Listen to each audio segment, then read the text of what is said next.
Hey guys, welcome back to Resistance Chicks. We're your hosts, Leah and Michelle. Today is October 26th. I'm in the right month. It's Friday. We do our weekly roundup every Friday at 6 p.m. Eastern Standard Time to bring you the latest news that's happened this week. We went to go see the movie Gosnell. I am still editing the exit interviews that we did from that. I was doing that literally just before we went live. So I'm excited to bring that to you guys later. The film was more than I expected, and I believe it's going to change a lot of hearts. Why don't you tell them a few things that stuck out to you? I suppose the first thing that comes to mind is the depravity of his mind. He really was a serial killer. He was a psychopath. He sits in jail right now and thinks he hasn't done anything wrong. And he's happy in jail. For those of you that are unfamiliar with the case, he was an abortion doctor, if that can be a thing. First, do no harm. That's a doctor. His major thing that he did was when the babies were rather big. Especially after 24 weeks, it's very hard to get them out. Mm-hmm. So he found a workaround after it's illegal to do an abortion after 24 weeks. Right.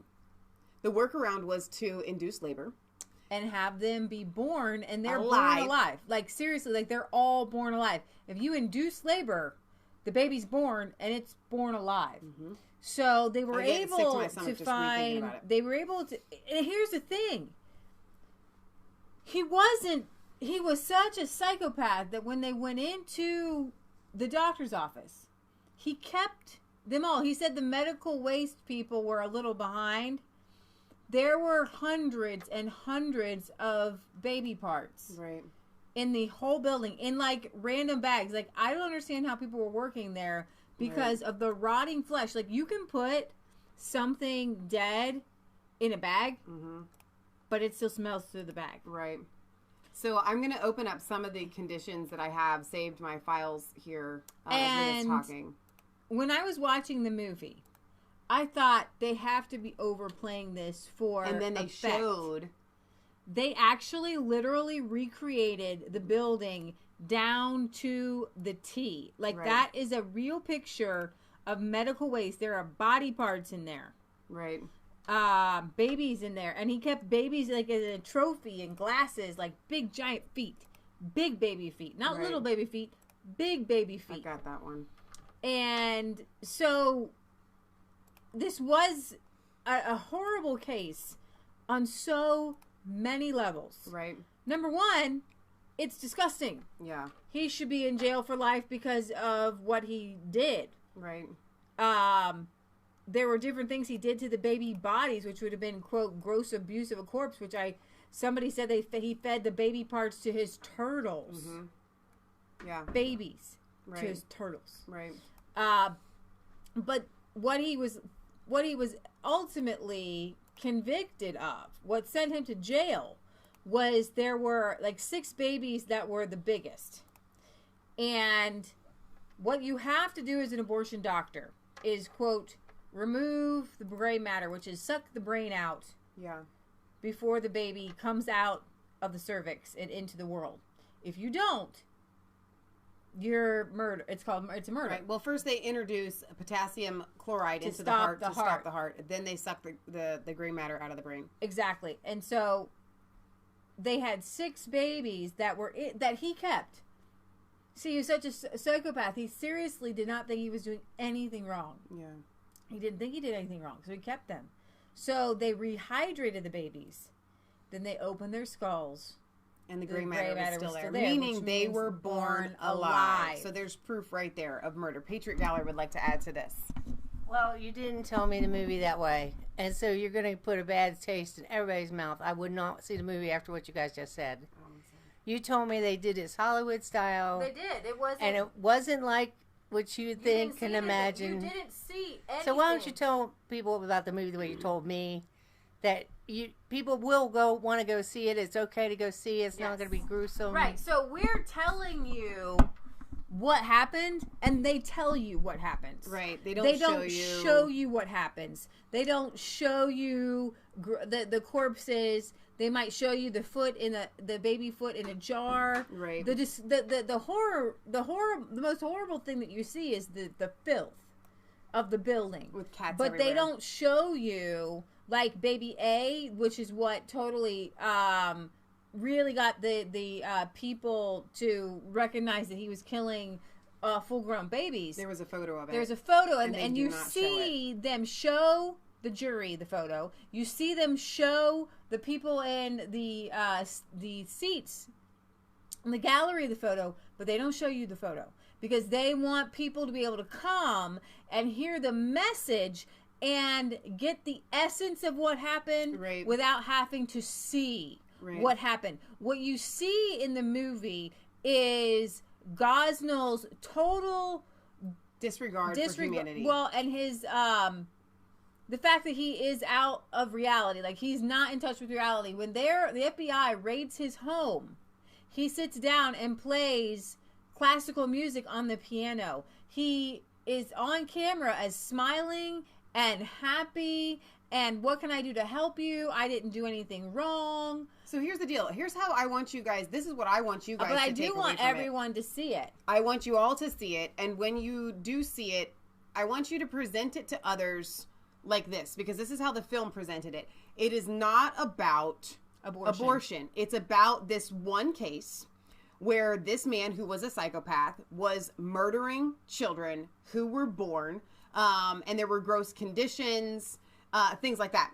That is a fact. That is the truth. This case was not about abortion. However, anyone who, and we see this in our exit interviews, the lady says, anybody that's on the fence and is unsure, this video is going to tip the scales for them. Mm-hmm. It will be about abortion for them. They will see the atrocities and the fact that abortion itself, even before 24 weeks, is murder. So when you present the film to other people, you can tell them this is not about abortion.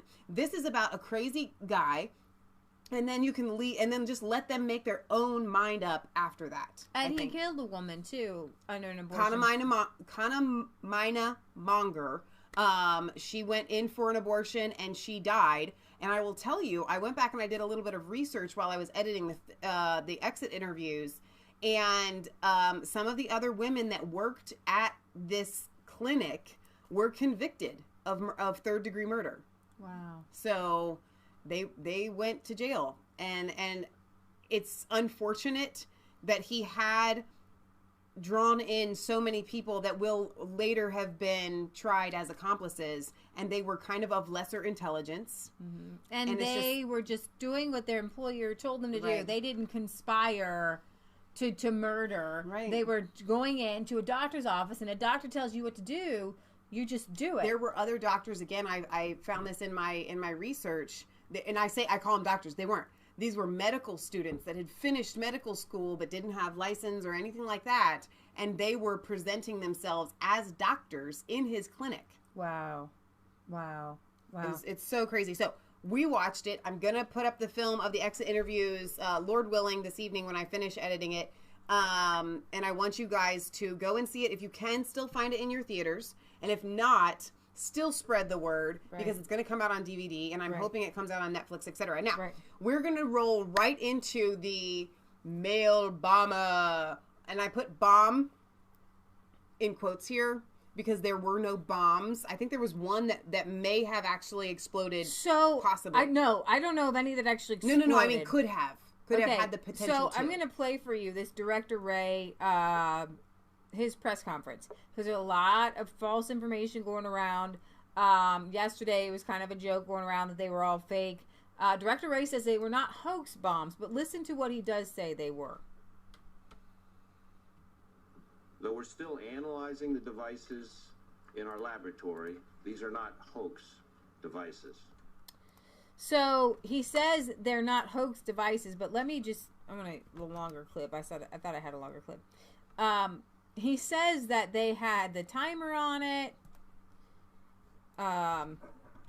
Speaking of the timer, there are people, bomb experts, that have come out later and said, you wouldn't put a timer on a bomb. Okay, that's we do that for movies. As okay, confirmed, Right. we have arrested Cesar Sayoc in connection with this investigation. As our investigation is still ongoing, I may not be able to answer questions about his background. If you're not aware, suspicious packages containing pipes that appeared to look like bombs were sent to CNN, Clinton, Obama. Now a suspicious package was intercepted, headed to Robert De Niro, Cory Booker, everybody on the list. Not sure why to Robert De Niro though. Or about his I know motive. he hates Trump, but What Trump I can doesn't say say much is about that it. this was a nationwide investigation of enormous scope and of the greatest importance. Our investigation ranged from New York to Delaware to Maryland to the District of Columbia to Florida to California. And as it always does, the FBI responded with every resource we've got, including our Joint Terrorism Task Forces, our Counterterrorism Division, and our world-renowned experts at the FBI lab in Quantico. But and I really can't underscore this enough, we did not act alone, as you can see from the agencies and departments represented up here today. A threat of this scope and of this magnitude requires all of us working shoulder to shoulder. And today's arrest is a testament to the strength of our partnerships and what we can do when we all work together. I want to acknowledge the many partners who helped in recovering and transporting these IEDs to our lab in Quantico. This is dangerous and highly skilled, specialized work that requires great care, and we're incredibly grateful to all those who helped us in that effort in getting those devices to our lab from around the country. We can confirm that 13 IEDs were sent to various individuals across the country. Each device consisted of roughly 6 inches of PVC pipe, a small clock, a battery, some wiring, and what is known as energetic material, which is essentially potential explosives and material that give off heat and energy through a reaction to heat, shock, or friction. Though we're still analyzing the devices in our laboratory, these are not hoax devices. So I get what he's saying there, but nobody knows what he means by energetic substance. I mean, was it designed to puff and be like a smoke bomb? Was it designed to actually blow something up? The way he says it, it's like, okay, it could have done something, but it wouldn't have done something big. We don't actually know. We don't actually know. But I do know that everybody is blaming Trump. Right. Let's see. The man's name is Cesar Sayoc Jr. He's a Florida resident and supposedly a big Trump supporter. Big surprise here. Welcome President Trump. He's got Trump everything. He's got the Trump mobile. He's got everything Trump. So listen. Here's his Trump mobile. Here he is with Trump paraphernalia. This is the actual van right here. Based on his Facebook, now he's got 2 personas. One is a Twitter persona, in which he follows Democrats. Right. And one is a Facebook persona, in which he's supposedly this big Trump supporter. So, also, I wanted to pull this up. Horatio had sent this to us earlier. But go ahead. Mail bomb sender Cesar Sayoc priors. In 91, theft. 94, domestic violence. 03, bomb threat. 04, illegal ID. 04, controlled substance. 04, evidence tampering. 09, foreclosure. 09, operating without a license. 13, theft. 13, battery. 14, theft. 15, probation violation. And many traffic and drug arrests. Now, I think that this might be banter here, but somebody says that he's 56 years old, was born in 62. He lives in Florida. He previously lived in Fort Lauderdale, Hollywood, Florida, Edison, New Jersey. Sometimes Caesar goes by various nicknames, including Caesar A. Syoc and Caesar A. Sayol. Other family members and associates include Madeline Girardiello and Christina Villasana. He changed his political affiliation in 2016 from a Democrat to a Republican. A lot of fishy stuff, because we've seen the people who are being part of the PSYOPs, like the Richard Spencer, he left the Democrat Party in 2016 because he didn't like where Obama was taking the country. And so he became a Republican really quick. Right. Maybe this goes to show you, people who've been Republican for a while are more sane. It's a joke. Based on Facebook posts, the person identifying as Syoc was fixated on the idea America would be at risk under Clinton. Wake up, America. FBI director warns an attack like never seen before here in America will happen. We can't afford to risk American lives with Hillary Clinton. They will infiltrate refugees, guaranteed, he wrote.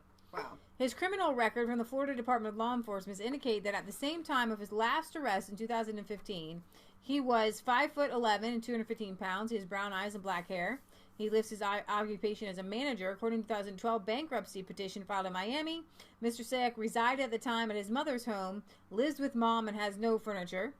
He claims to be a Native American, and according to a picture posted on a social media page, he is a member of the Seminole tribe of Florida. Other information on his LinkedIn page suggests that Syoc is Filipino. Right. The profile includes dubious claims that could not be immediately independently confirmed, including Syoc is a promoter for a male striptease troupe, the Chippendales, and that he is enrolled in a veterinary medicine program. Federal authorities arrested him at approximately 10:30 a.m. this morning, and I'm going to bring you Donald Trump. He came out and spoke.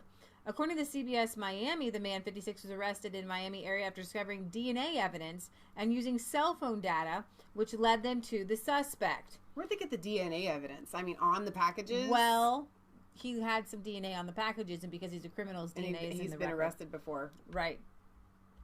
The Miami Herald, meanwhile, reports that the suspect is from Aventura and is being questioned by the FBI agents along with Joint Terrorism Task Force. So there's. Oh, did you see that where the police were covering up the van? Yeah, that was great. Yeah. After the pictures have already been taken, does it really matter? Yeah. I mean, seriously. Yeah. Exactly. Now, Alex Jones was going crazy earlier when they had arrested this guy. Because he was like, I said it. I told you they would find a guy, whoever it was, and there would be Trump stickers all over his van. I called it. So there are many of you in the comment section that are saying this is a psyop, this is a false flag, yada, yada, yada. I couldn't agree more. I have no problem calling this out. It makes no sense whatsoever for them to mail bombs to people that don't open their own mail. And then they send the bombs that got sent, bombs, you can't even call them that. Okay? They didn't blow up. They wouldn't have really blown up. Okay? They wouldn't have done any real physical damage to a human being. So if he really wanted... If the timing is impeccable, I mean, and it's not beyond the left to put out, somebody that's just willing to lay down, their life. Maybe they told him that they'd give him a good lawyer and get him off, and he's obviously a criminal. He's used to going to jail. Yeah. Court records in Florida show that Syoc was arrested in 2002 and served a year probation for a felony charge of threatening to throw or place a bomb. Court records available online did not immediately provide for further details. Okay, so he already has on his history threatening to. Okay, right. So they know how to pick these people, guys. Right. It's not that hard. Even if he really was a Trump supporter, okay, we don't know MK Ultra. We don't know that they planted this and pinned it on the guy. I mean, what is it? One of the comments in here, Earl's daughter says, is it digital DNA or physical? I'm telling you, what they're doing with DNA evidence, as everybody's so excited because, we've got all this technology when it comes to DNA. The more you have technology in solving these cases, the easier it will be to frame somebody. Right. Okay? I mean, this is just crazy. It's too perfect. So Florida records show Syoc was convicted in 2014 for grand theft and misdemeanor theft of less than $300, and in 2013 for a battery charge. 2004 he faced several felony charges for possession of synthetic steroids used to help build muscles. And I guess he also has been in possession of a fake driver's license, altering his birthday to make him appear younger. He seems to be an angry kind of person, according to people who know him. So they've got somebody that's already unstable. Right. This is easy, guys. This is cut and dry. His cousins say that Sayak's mother was Italian and his father was Filipino, and his parents separated when he was a young boy. But he's got one. Altieri said the only connection to Native Americans was that Sayak a decade and a half ago dated a woman from the Minnesota tribe. So now we have another Elizabeth Warren kind of connection here. First, he's Native American, like 100%, and now he's 1 1,000th and 24th. Yeah, his name is also listed on business records tied to dry cleaning and catering businesses. And where did the Native American line come in? You know what I'm saying? Like, who does that? Who put that in there? He puts himself out there as a Native American. All right. He's been presenting himself as a Native All right. That's American good on to know. his social media. That's what I'm asking. Yeah, you missed that part. I did. I'm sorry. Records also suggest he had been in recent financial problems with filing bankruptcy.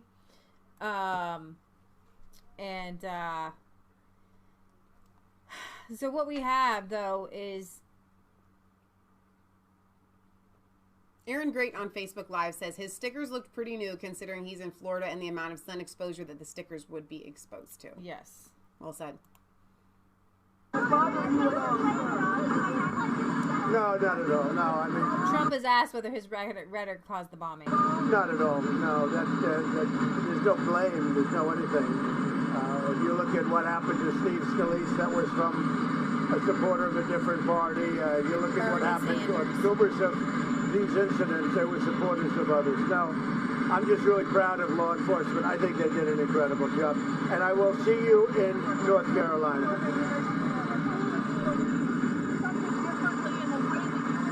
No, I don't think so. I think that we're running a great... Is this going to make you reach out to people differently? Campaign.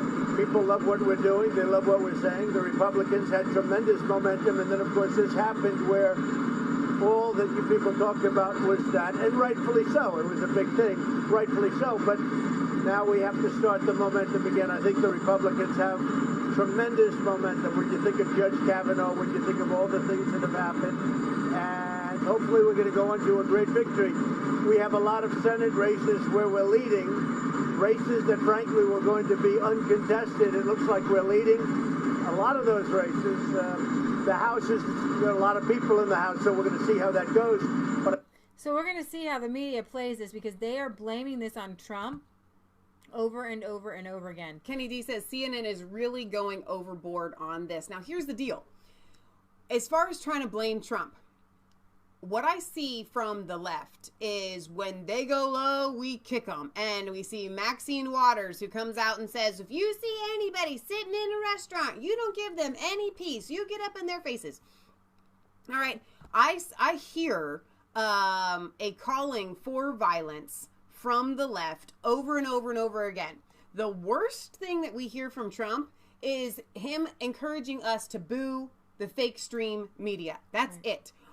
That does not equivalate, or that, I think I just made that word up. That does not equate bombing the fake stream media. Okay, just because you're booing, okay, but see, they get boo, and then they add an M, and then they have boom, and a big explosion. Okay, you're just because you boo the mainstream media, just because Trump encourages us to boo the mainstream media, doesn't equal boom. It just doesn't. They can't get that. Chris you can't Wallace derive that. And Shepard Smith had a little bit of a spat over this, and I want you to watch this. Because Shepard Smith was blaming President Trump, but then Chris Wallace called him out, and then Shepard Smith says he wasn't blaming President Trump. So just watch. Okay, let's hear. It's just a nasty face. It is. Why is he still? They got to have somebody. So what, thinks this guy was a patsy? Yeah, well, we'll see what he has Jim to West say says the left antagonizes until you react, then they send that viral. You know, they might save his day in court for a later date because he might have something exculpatory for himself to say in court. I thought we were innocent until proven guilty. No, Redneck Survivalist says, you talk about desperate. The Dems have resorted to sending themselves fake bombs News Sunday. In order to help garner you support. You just can't ignore the politics of all this, even if you wanted to. There goes the van. These are people the president has gone after rhetorically. These are people this guy targeted. He's a big supporter. It goes to the tone and tenor of the political discourse and the words that the president uses in his rallies and all the rest. Yes, but, and the but is that I don't think you can draw any particular link or any responsibility on the part of the president for this action. I mean, as Sarah Sanders said, and as I want you to just see this repeated, map one more time. Because honestly, these are the top people that truly, I don't even know who Burlingame is, but everybody else, Cory Booker, looks like Eric Holder, Biden, Maxine Waters, Clapper, Kamala Harris, the Obamas, the Clintons. Now, somebody said a really good thing about this post office here in Dade County. That this post office is amazing to get all those packages on the exact same day, almost at the exact same time to people. You know, whenever I try to mail something across country, it takes different days. Now, were they all shipped on the same day? I don't know. But one of them had to be sent back because it didn't have enough shipping. Now, these are all the people that truly hate. I'm talking about hate Donald Trump. Right. And they're blaming, now I really want to put this back on them because they're blaming Trump for this. Now I'm just wondering if it isn't their hate for Trump exactly that might have caused it. Mm-hmm. Because you know that George Soros and Brennan and Clapper and Biden and Booker and Maxine Waters, impeach 45! Impeach 45! And then you have the Hillary Clinton saying, I will not be civil. Don't be civil to anybody unless we take back the House and the Senate or the Senate. She says There's civility no will civility. return once they There's they no claim. civility. Wow. So isn't this like a non-civil thing to do? Exactly. So you're the one saying no civility, and now she's like, we all need to come together and stop the rhetoric. There's just some coincidences here between South Carolina and Charlottesville, and the white supremacist group was a guy who used to work Jason for Kessler. Obama. He was And he all of a sudden turned to become a white supremacist from a Democrat. Right. And so this guy just turned from being a Democrat to a Republican. And Trump tonight is in Charlotte, North Carolina. See, the white supremacist group and that girl who died was Charlottesville, South Carolina. Right. This is Charlotte, North Carolina. It's just there's so many similarities here. It's amazing. Yeah. I mean, it's uncanny. I mean, these people hate Trump. They didn't say anything when suspicious powder was sent to Donald Trump Jr. and his wife, who spoke out and said, well, his ex-wife now, I believe, Laura Trump, or one of the Trumps, I don't know which one it is, had to be go to the hospital right away because there was white powder on her and she had to take a medicine for 2 weeks and just wait to see if she's going to die. That's awful. Yeah, and Donald Trump was sent some real ricin, whatever you call it, that is deadly, and there was a couple others sent to White House officials. And the left doesn't care. The left does not care. It doesn't go into this rhetoric. It doesn't tell the media, hey, tone it down. Doesn't tell Maxine Waters, hey, tone it down. Does not tell... Kamala Harris was asked if you had to be on an elevator with Jeff Sessions, Trump, or Kavanaugh or something. I think that she said, well, do they have to come out alive? Everybody have to come out alive.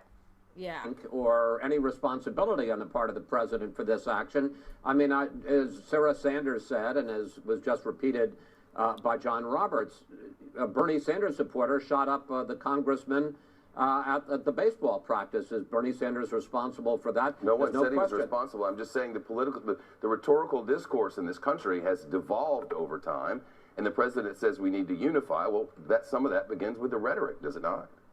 Well, it would certainly be good, but I think it's separate and apart from the actions of this guy.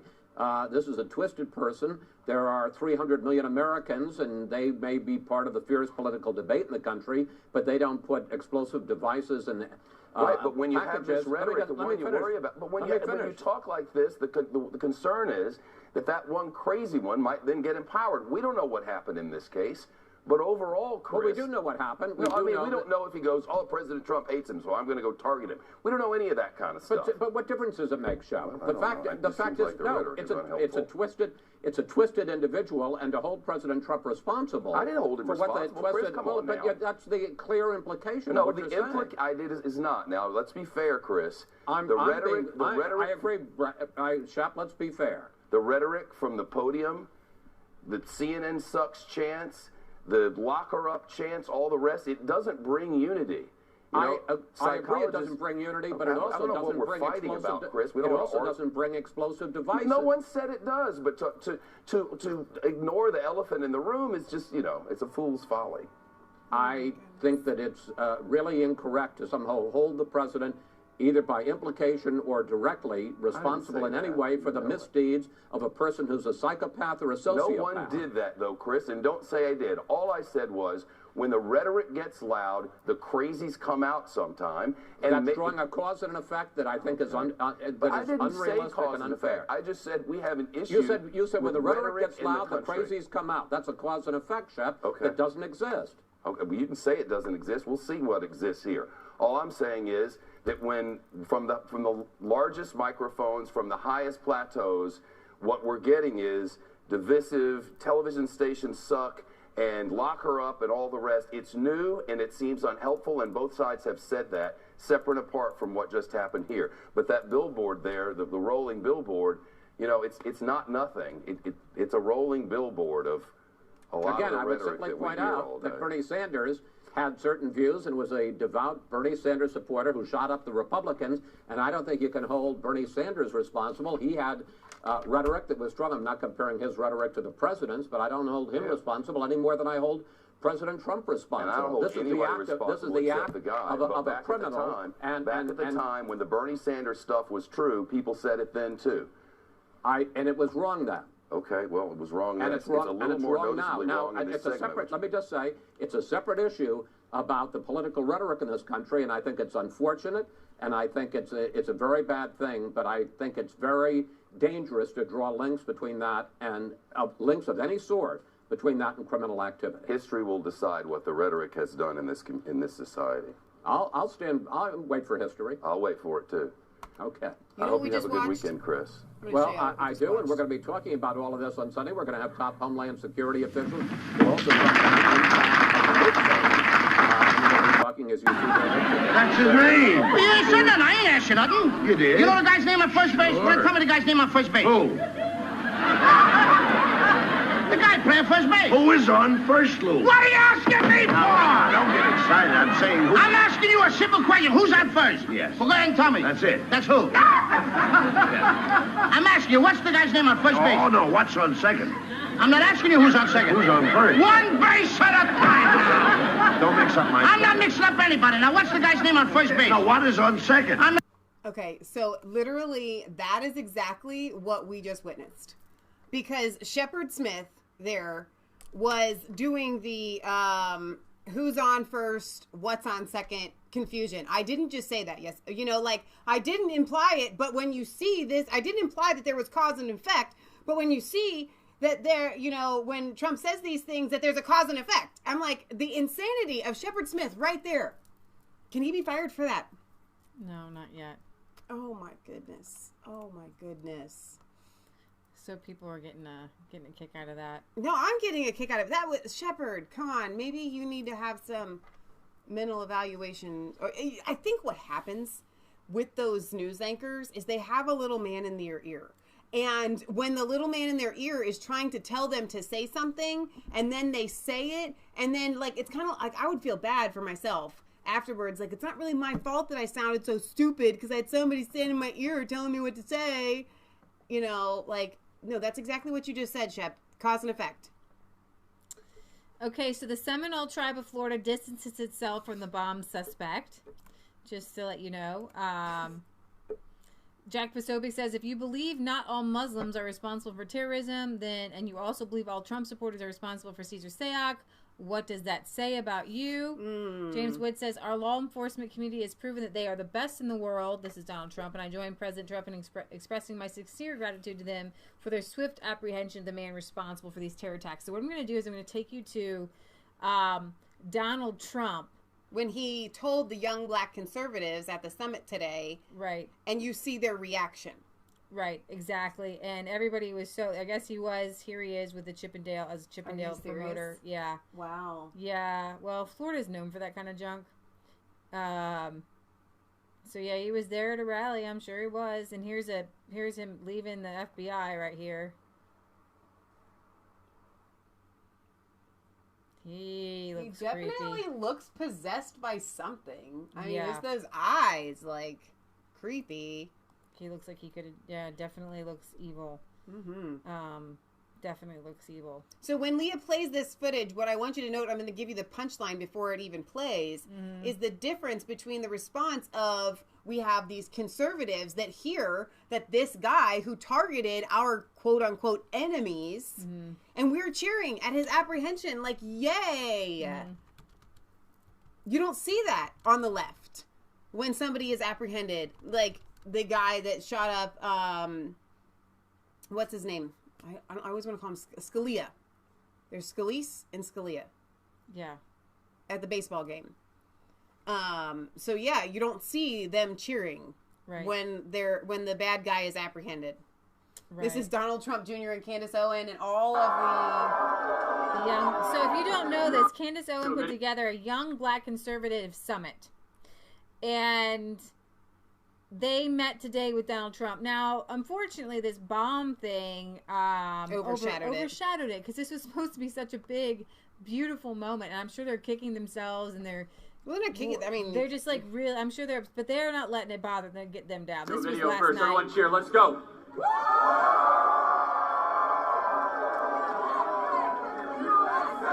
USA, USA, USA, USA. That's so so we fantastic. do need some good news, by the way. So this is good news. The energy in this room was definitely powerful. I want to try to bring up the entire. Candace had tweeted out a video of that from the background, and what she said was, here, let me switch over, you guys can see it. She was like, will CNN smear us all as token Negroes, or will they report accurately that the black conservative movement is here and it's big? We love this president, we love this country, and we are here to claim our piece of the American dream. The Democratic Party is over. It's pretty powerful. Yeah, it's really powerful. But she poses a really good question. Will CNN just say, oh, they're all token, black people supporting the president? They don't really represent the African-American voter. Right, exactly. Live streaming starting soon. Here we go. Right there we go. I want you to see him come in because they're so happy to see him. They're at the White House. Yeah. How cool is that they got to go to the White House? I think this is fantastic. There's two different chants going at one time. He doesn't know. He's kind of over. And unfortunately, he had to start out with the bomb thing. And I know he didn't want to, but he had to. Thank you very much. What a group. What a group. He looks genuinely happy. That's not even like a forced smile. What a great No, I honor think to he was have pretty you. shocked. That was like his little. That was shocked It is for a Trump. great, great honor to have you in the White House. Thank you very much.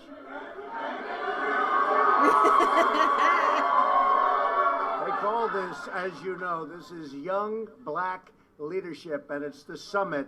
And to have you here is truly my privilege. And we're going to have a lot of fun. We're going to talk. We're going to meet.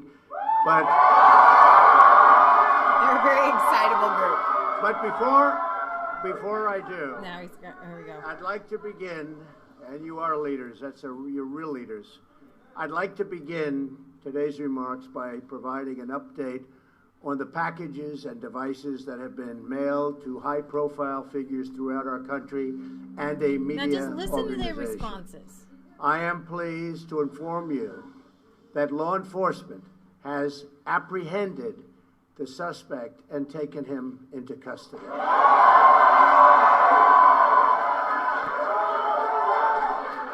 So I'm just wondering if you had a room full of Muslims, and I'm just speculating. Okay. And their favorite leader got up, maybe Obama got up, and they had just captured the Manchester bomber or something like that. Or they had just apprehended Osama bin Laden. Would there be that cheering? Would there be? No, that's a fact. No. Incredible job by law enforcement. We've carried out a far-reaching federal, state, and local investigation to find the person or persons responsible for these events. Here's the thing. Real conservatives, real sane people, they want justice through the law. Yeah. Or a natural act of God.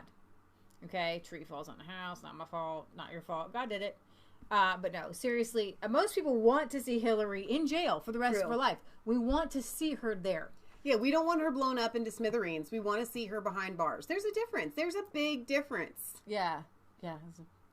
I thought an awful lot about blowing up the White House, says Madonna. Terrorizing acts are despicable and have no place in our country. Will Trump denounce the bombs? No place. I've instructed authorities to spare no resource or expense in finding those responsible and bringing them to swift and certain justice. No bombs, no bomb scares in our country. I don't care who you are. Yeah. We will prosecute. But that's not enough, Leah. He has to take responsibility and say, clap me in irons and take me away. Whoever it may be, to the fullest extent of the law. See, that's the difference. Hillary Clinton, Kamala Harris literally want to see Donald Trump put in jail because of this. Right.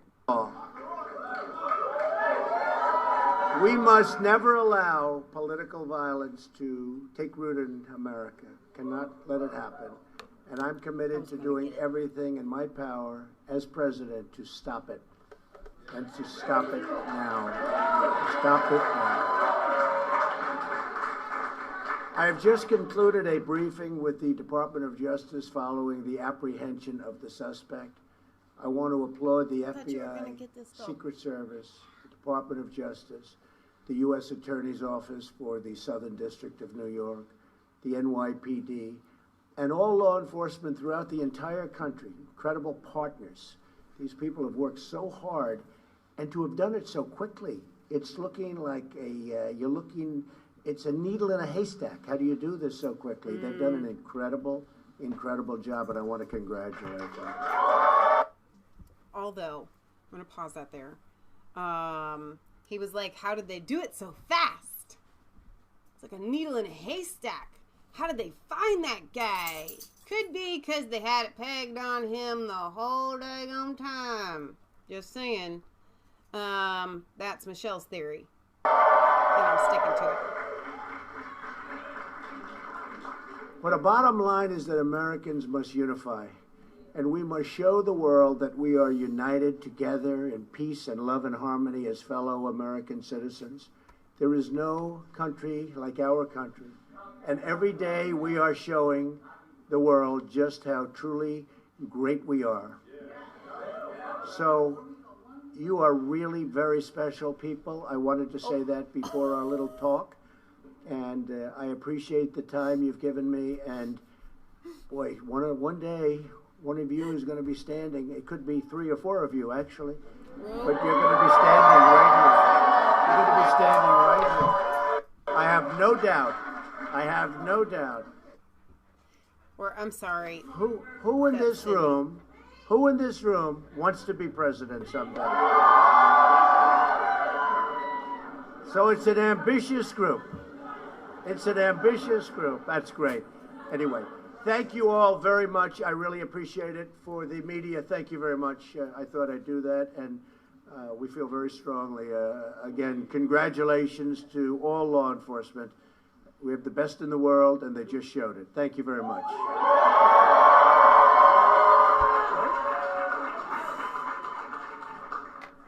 Now to the subject at hand. You can tell he just had to get that out of the way. And it is my great honor to be with so many brilliant, and that's what you are, brilliant, courageous, patriotic, and proud Americans. Seeing all of you here today fills me with an extraordinary confidence in America's future and the great, great future of our country. Each of you is taking part in the Young Black Leadership Summit because you are true leaders on your campuses, in your churches, and in your communities. You are leaders. Leaders of the future. You're leaders of the present also. Remember that. You're leaders of youth. But it's really something to be your age, and where are you standing? In the White House. Not bad. Not bad. Not bad. And each of you is playing a historic role in making America great again for all Americans. We're proudly joined by the Secretary of Housing and Urban Development, Dr. Ben Carson. Where's Ben? Come up here, Ben. This guy was so tough, you know.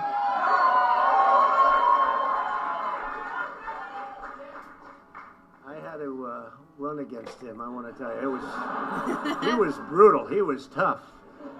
And he's my friend. He's my friend. It's amazing the way you can respect somebody. You are.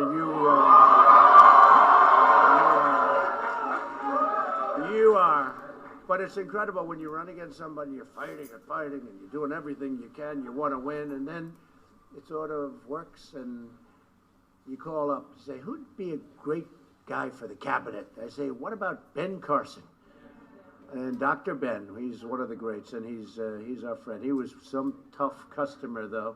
I don't want to have to go through that again, Ben, right? Well, I also want to thank my friend, Charlie Kirk from Turning Point USA. Has worked so hard, and Charlie has done a very special job. You know why? He found somebody who's an incredible person. Candace Owens, an incredible person. In fact, Charlie may go down. His greatest achievement may have been finding Candace Owens. I don't know. That's not bad, Charlie. That's not bad. Anyway, two incredible people. Thank you very much, Candace. Charlie, thank you. Thank you, man. So we can't play the whole thing, but no, but it was really good. And I want to go ahead and show you just a few more pictures from. Let me see. I think it's a hashtag. Young Black Leadership. Young Black Leadership 2008. Tim Smith says, Turning Point did a great job with this. They did. It's unbelievable to me that they made this happen. Yeah. You know, I mean, all of these people that showed up here today have a voice that people in America are listening, regardless of religion, race, or creed, whatever. Their voice is being heard. And so the summit that they get to come and listen to the president, encourage them, I think is really huge, and it says a lot about the president that he would take time out to do this. I want you to watch it. It's not very long, so watch the whole thing. Get to the end, where Donald Trump gives the best piece of advice that I'm going to take. Yeah. If you meet every day with optimism, if you confront every obstacle with determination, if you refuse to give up, if you never quit, if you face every challenge with confidence and pride, then there is no goal you cannot achieve and no dream beyond your reach. I have goosebumps just and listening to I that. do too. And I want to encourage you guys that is where you have to stay positive. The only way Trump or this movement, you can call it the Trump movement, you can call it the conservative movement, you can call it libertarian movement, you can call it whatever you want to do it. It's just good people. Yeah. And by good people, I mean the people who... when you're sick, you take your neighbor, brings you something, some Alka-Seltzer and some chicken noodle soup. Good people better example is who've rushed to Houston, Texas after the hurricane. Yeah. And they didn't ask the people on their roofs during the flood. They didn't say, are you a Democrat or are you Republican? They just rescued them. Well, this was right after Charlottesville. And racism was the buzzword. And all Trump supporters were being called racist. And I don't know if you guys remember that image of the white guy carrying, I think, the Latino lady or the black lady or something, in his arms through the flood. Yeah, and you saw it over and over and over again. You saw black people helping white people. You saw white people helping black people. Right. You saw people helping people. And it did suck a little bit of the life out of Charlottesville, but you still see people bring it up. This president has rhetoric. Look at Charlottesville. But what about this president has I think it's this one right here. Rhetoric. Look at Houston. Look at Houston. Look at Houston. Look at Houston. So how that guy even carried that lady and her baby is incredible to start with. Exactly. But that image went everywhere, and it, unfortunately, for the Democrats, it just burst their balloon that they had been. Exactly. So Donald Trump mentions black unemployment rate. Donald Trump Jr. mentions black unemployment rate being lowest in history. Roomful of black leaders erupts and build the wall chants. Shoot. I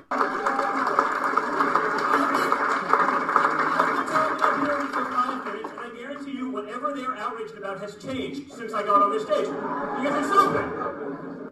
That's not it. That's not the right clip, Benny.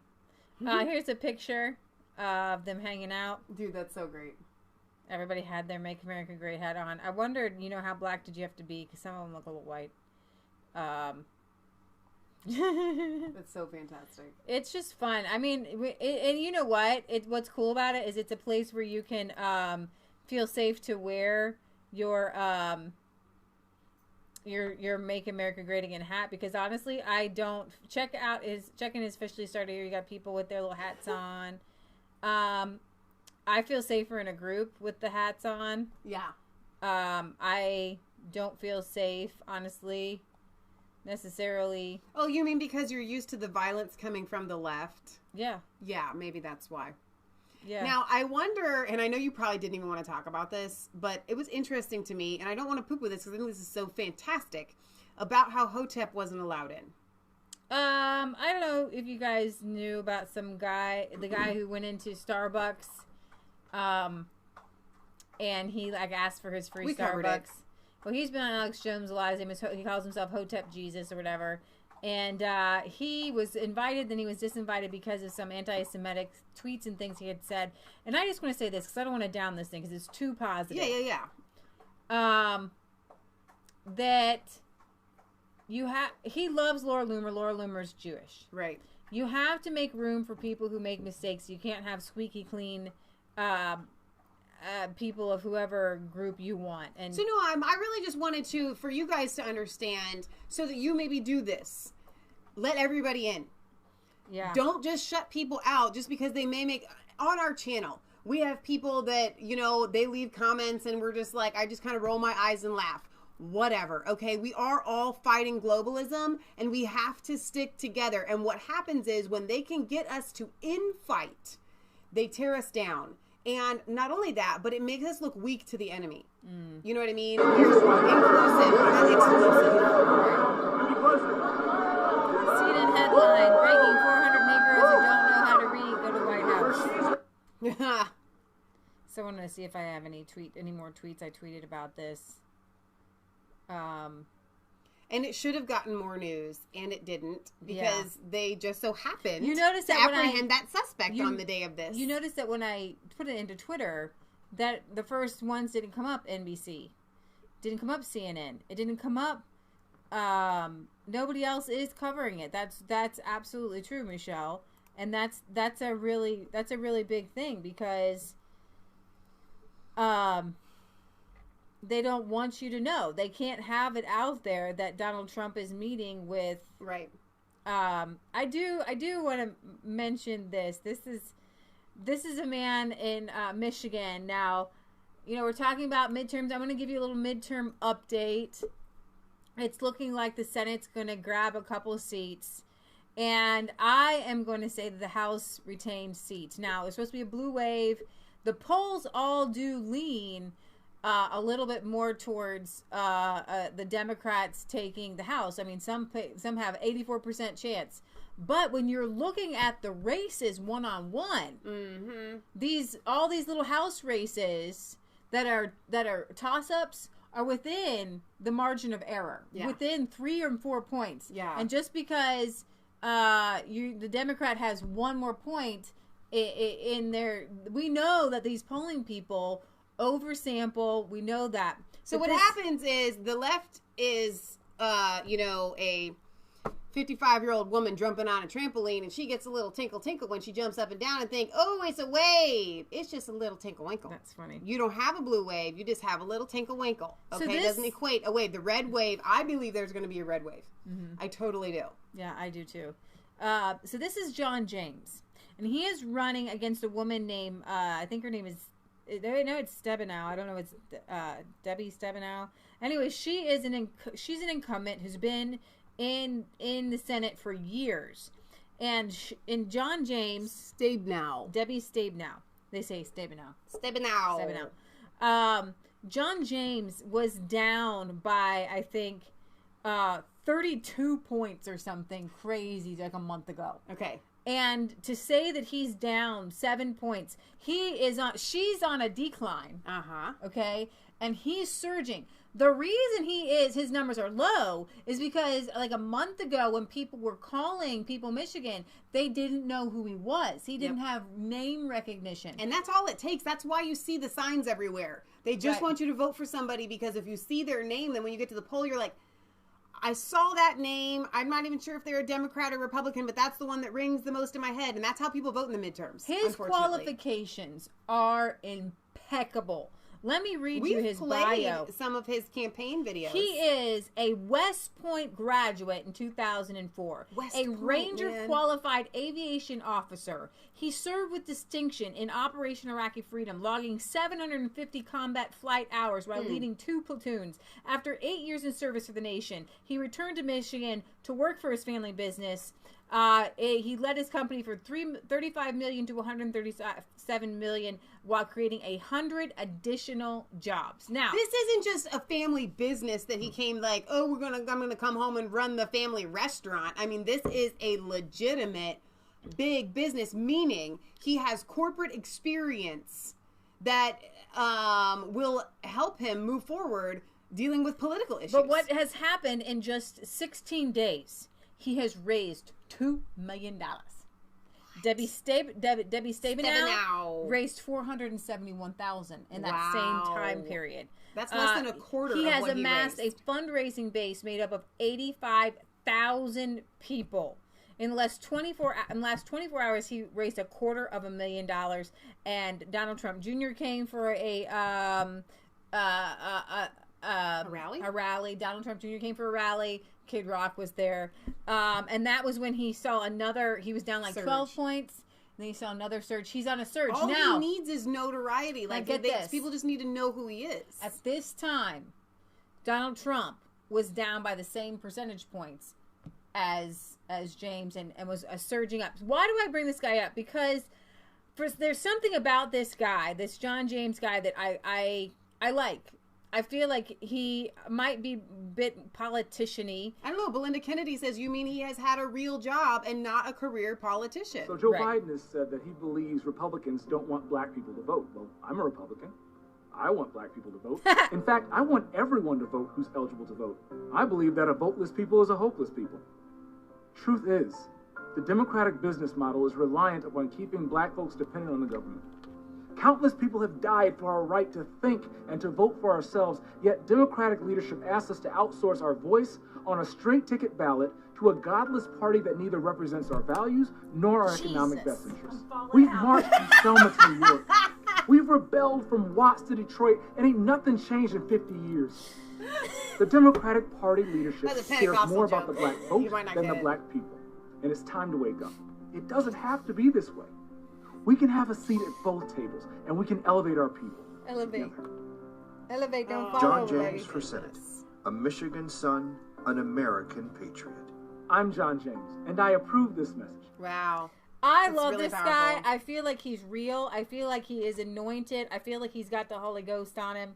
And that's why I wanted to bring him to you. How we get better leadership and better talent where we need it the most. Because we're not going to fix the problems of tomorrow with the thinking of yesterday. We need to have a fresh perspective. We need to have a passion for service. We need to have a clarity of vision. We need to make sure that we have proven, relevant leadership experience in the toughest of situations to help with these problems. Right now, Debbie Stabenow is not that. And you know what else is cool? This is like a learning experience, right? We're getting all this stuff together. But when we first started out, they didn't have any reason to be concerned. Who is this random black guy from Detroit running the Republican Party? Now, why is this important? I wanted to play this for you because I don't see a whole lot of black people in the audience, and I find this incredible. They're all racist, Leah. I find it. I had tears in my eyes. Why do I find this so powerful? Because this is what you're not going to see on the mainstream media. These are old. A lot of old people coming to see him. A lot of old white gray-haired people who people would say are racist and hate those Mexicans and hate those black people and hate. No, it's the message. Yeah. It all comes down to the message. When they see God in somebody, when they see leadership in somebody, when they see love in somebody, that is what is getting these, quote, Republicans out there for him. And a lot of these Christian conservatives out there for this black man. And I want you to know that our country is not racially divided. And every time you turn around on Twitter or on Facebook, you see people posting things like today, there was a picture, and I might have shared it on my Facebook if you want to try to find it.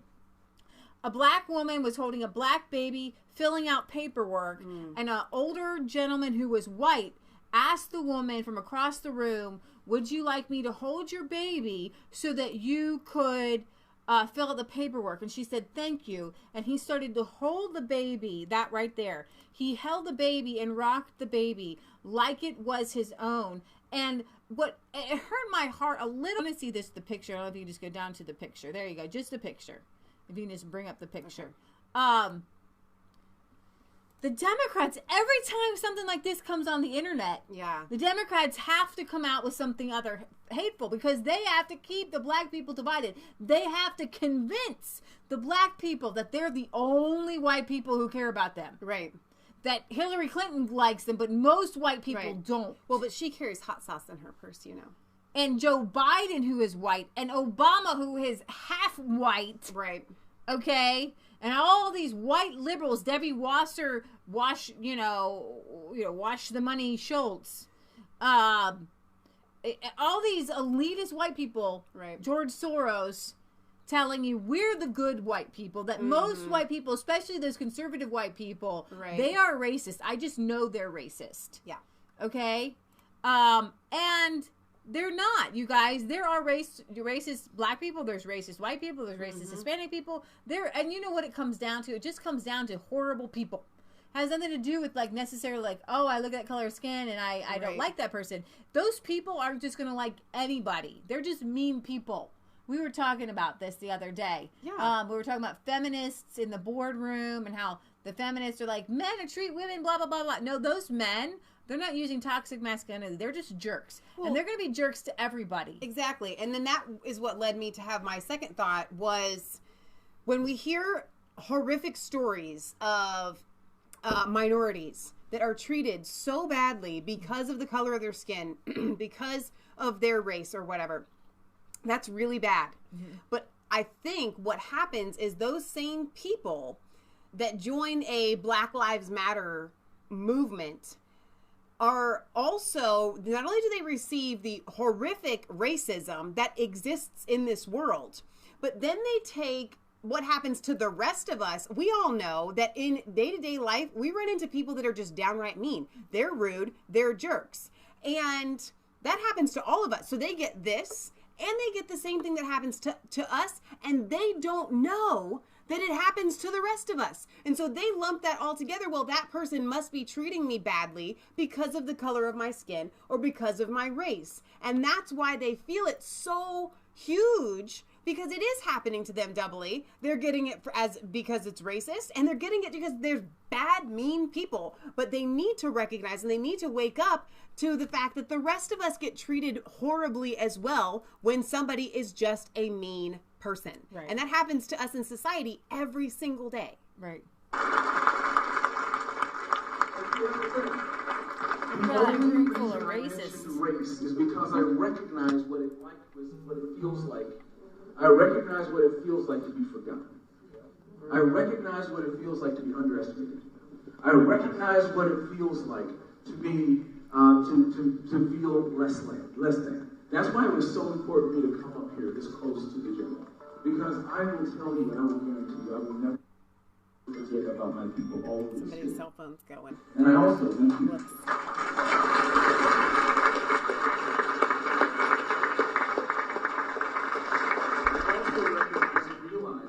Massive barriers to overcome. Because I didn't fight for Democrats or Republicans when I was in Iraq. I fought for Americans. I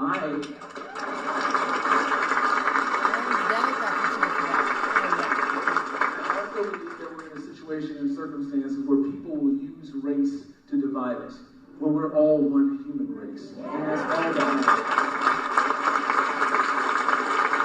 matters. He said the Democrats will use race to divide us when we're all one human race. And everybody in that room clapped and said, yeah, they don't want to be divided. It's so weird. The Democrats are like, you must be divided. Here's the thing, you must be divided. A black person could never vote for you, people. Could never be your friend. Could never be in a room with the Republicans. Unfortunately, what I do hear from the Black Lives Matter movement is that they do want that division. They do want to be divided. So it's not even, like he said, whenever somebody comes and says, Black Lives Matter, and then somebody says, well, no, all lives matter. That really bothers them when people say that, because they want the special treatment. They want that special treatment. And that's the unfortunate part when you hear a guy like this say that. He's going to have black people that are furious at him.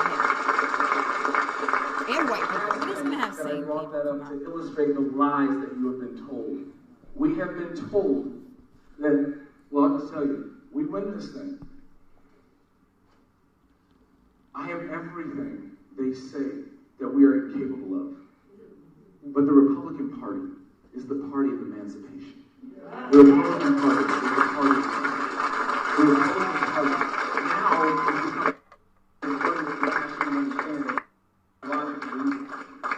we will show them what we are capable of in this party. And so I'm looking forward to doing everything that I can to serve all Michiganders, regardless of what you look like, what's between your legs, or what's between your ears.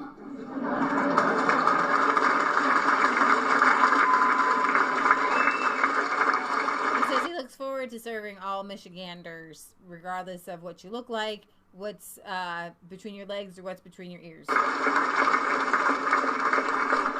guess what? How many votes do I have? How many votes do I have? Well, you know what? You must have the answer book, because that was my name. Somebody's giving me the cheat sheet. I only have one vote. I am just a candidate. But you are the ones who are going to win this election for the people. That was so funny. He said, how many votes do I have? And he meant he has one vote. And everybody in the room raised their hand. You got my vote. I get it. So I get cute. it. I missed that. I thought the same thing. I know. Pray hard, work hard. Please spread the word. I'm looking forward to not just talking to you in an election year and then disappearing for the next 6. I'm looking forward to putting the work in each and every single day, because that's exactly what you do. It's an honor and a privilege to be your nominee, and it will be an honor and a privilege to be your senator. Thank you. God bless. Leah and Michelle, why are you guys focusing on this? Why are you showcasing this guy's campaign? Why are you highlighting the midterms so much? I want to tell you guys something. When Trump was elected, he campaigned on draining the swamp. There's only so much that Trump can do as far as draining the swamp within his vicinity. He can't drain these candidates from the swamp. That's up to you guys. That's up to us. That's up to the voting box. So, I think that's the biggest thing when we're talking about draining the swamp. This guy, John James, is going to bring fresh, clean water. Exactly. And if you get that Debbie Stabenow out of there, that will be a sore in our country that will leave. That's been festering, causing division. And we have some races that we have people like John James. Yeah. That are new. That are not new. swamp creatures. That's what I'm talking about. That's why I brought him up. Because it's not about Republican, it's not about Democrat, but what you said about draining the swamp. And I get the anointing when I see this guy. I told him today, I don't know why I feel attracted to this person, to pray for him, to lift him up. He's an underdog. I wrote on his Twitter, I said, I pray for you. I believe in you. I believe in your message. Awesome. I believe that God's called you, because I believe God has called people to be senators. Yeah. And I believe he's called people to be in the House of Representatives. But they can't get in because of the divisive rhetoric. And, you know, a black man should be easily elected in Michigan. Yes. Because they have such a black population. And black men should say, hey, you're gonna fight for me. You're gonna try to make Detroit better. You're gonna try to make my life better. Right. Patriot Gallery. Well, just real quick, we don't lean to the right or to the left. We lean on the Word of God and on the Founding Fathers and what they said. And that's a lot of turning to do to get back to the Founding Fathers.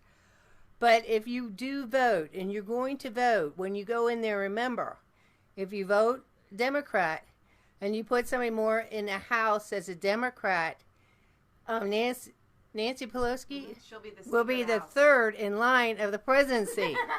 So if they take out Trump, they take out Pence. Yep. Nancy Pelosi could end up being president. That's a scary thing. It is. All of her speeches, her teeth might fall out. So we're not telling you to vote at all. But I am going to tell you, do not vote for a Democrat. Right. If you're going to vote your conscience, but don't be for a Democrat. And that's the way we'll leave it at. Okay. But if you're in Michigan, vote for this guy. Because our choice if here you in are Ohio in Michigan, vote for John James. We got DeWine. We have swamp creatures headed there, and so I don't think I can put my name on a swamp creature. Yeah, I know. In Ohio, they'll be fine without my vote. The swamp creatures can go, but they're going to need to come out next go around. Ohio is sending a swamp creature in Mike DeWine back to. Well, actually, Mike DeWine I think is running for a governor. Okay. And I don't know. Yeah, he's still a swamp creature. He still represents Ohio. Seriously, maybe not to the Fed, but like to our entire state, he's a swamp creature. He's not going anywhere. So I just want you to see this. I don't know if you can see this. John James live from Iron Mountain for grassroots rally he calls them the co-pilots. And he calls everybody voting for him co-pilots. But I want to make this bigger. I just want you to see again. I'm trying to. Look at the room full of racists right there. They're so excited to see this guy. Look at all these white people supporting this guy.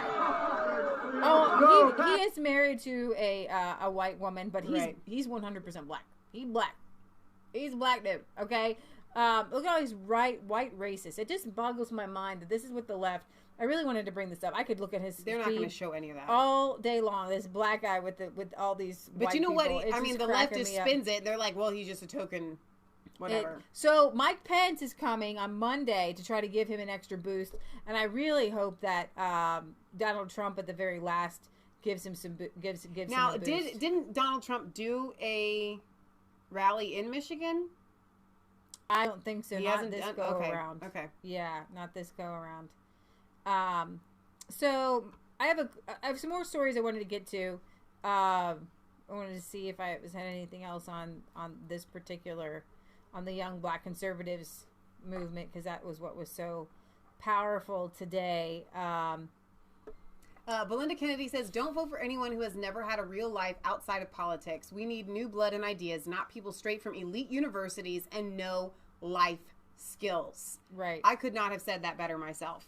Right. That's exactly what we need. And here's what's really interesting about Donald Trump is that he did kind of come from an elitist background, but you see what we have with Donald Trump is a history. You can go back and watch footage of this man from his childhood, and nothing that I have found contradicts what he, excited maybe like being kind of a little bit of a partier or whatever, not really, but kind of a wild, he's repented from that kind of stuff. But seriously, his views have been his views, and he has been outspoken about them from day one, and they haven't changed, and now he's actually implementing them. Right, so there's two more stories that we have to cover, and one of them is George Papadopoulos.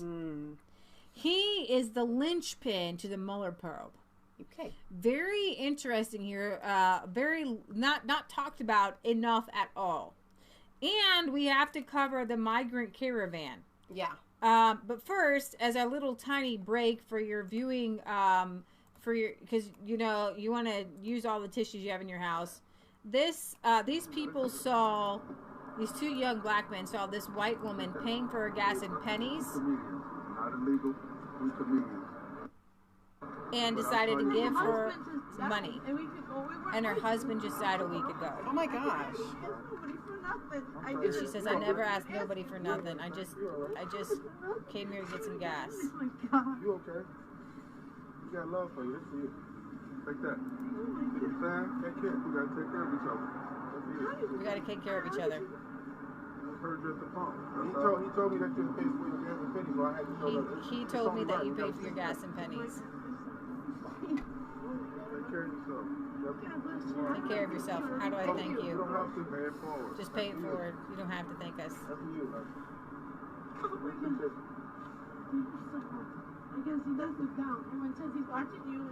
Definitely watching our little site, but we restored. Definitely. Thank you so much. And I just wanted you to see that because this is the kind of stuff that goes on in Twitter and Facebook all the day. Yeah. You got these two black guys helping this poor white woman because I guarantee you that her life is a lot worse than theirs right now. Okay, and I guarantee you she doesn't wake up feeling, man, I have white privilege today. Right. Her husband died the week before. Yeah. And I want to bring these kind of stories to you guys because we have to see each other as one human race. And as those young men just said, we got to help each other. We got to stick together. And I think that this is the message of Jesus Christ. Because his disciples, he told his disciples, it's really hard for a rich person to get in the kingdom of heaven. Right. Because, and it's easier for the poor. It's easier for people who have been oppressed or broken or down on their luck to see somebody because they feel it inside of them what the other person is going through because they've been through it. Yeah. But Jesus does say, with man, it's impossible. With God, all things are possible. Even the rich, even elites can come to know Jesus Christ, but they have to humble themselves. And what I see with like a Donald Trump Jr., he is slumming it with all like the normies on Twitter. Yeah. And slumming it with all the normal people. And Donald Trump is slumming it when he goes to Lebanon, Ohio at the fairgrounds and talks to people. And he listens to the people and he listens to our tweets and he wants to know what he can do to help the people. Yeah. And because what does a Donald Trump Jr. type person do? How do they get in touch? Because they have been privileged. Their whole lives. He is the epitome of white privilege. Right. Okay, he literally is a privileged person. He's far more privileged than any white person probably watching our show. But he does not say, like the left says, weird things like, I need to use my privilege to help the lesser of these. No, he's literally trying to get into the shoes of, raise your hand if you've been to the gas pump and you only put $5 in the car. Because that's all you had. Okay? Right. Like, seriously, we have been there. We've opened up the refrigerator when all you can eat is cereal with water because there is no milk, and it's not because you didn't have the time to go get milk. You couldn't afford it. The milk was gone. We can't get it till we get paid. You know what I mean? Like that sort of thing. Leah and I grew up in that. We know, we feel it. How does a Donald Trump Jr. get into the mindset to be able to feel with these people? It's by communicating with them. That's the only way he's going to be able to do it. And that's what he's been doing. And by seeing the media attack his dad. Yeah. He feels what it's like right. to be on the defensive, right? To have the world against you. When you don't have money to put in the gas tank, the world's against you. Yes. And so Donald Trump Jr. feels what it's like to be at the gas pump with only $5. Yeah. Because he's been at those moments when it looks like his dad might go to jail. Like they're trying to put his dad in jail. They're trying to frame his own father and frame him. Yeah. Remember the whole Donald Trump Jr. met with a Russian thing? Like, seriously, he has earned his stripes. Yeah.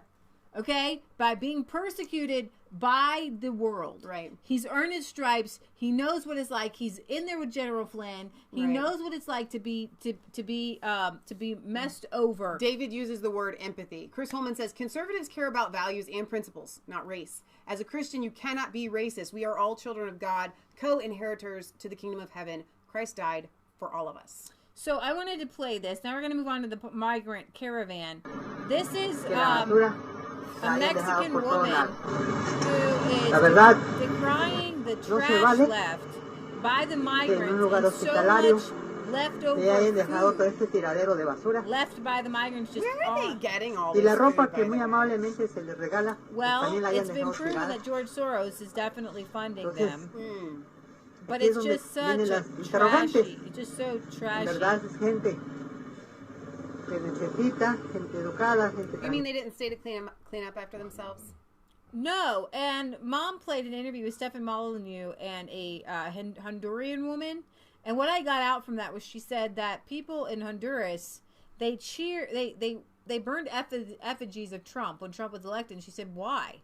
He's not your president. And they said because he's going to make it harder for us to get into the United States. Wow. And basically say that the United States was an open country for all to get into it, no matter what. Right. And that they kind of have a mentality of victim and that they can steal and just take other people's stuff from them. Well, you know what I found really interesting is that Trump was saying, listen, we have people, immigrants that have been in line for 7-10 years waiting in line to come legally into this country. And then because all of these other people step in front and cut in line, then the people that have been waiting in line legally, they get pushed back because now America has to support, however many thousands of people that came here illegally. So it's not about us not wanting South Americans to come up to America. We want them to come and immigrate lawfully. We will take the amount that we can take lawfully into our country. Right. We applaud that. I have seen, as a matter of fact, I don't think that I've ever had an interaction with a legal immigrant into the United States where that person didn't become American.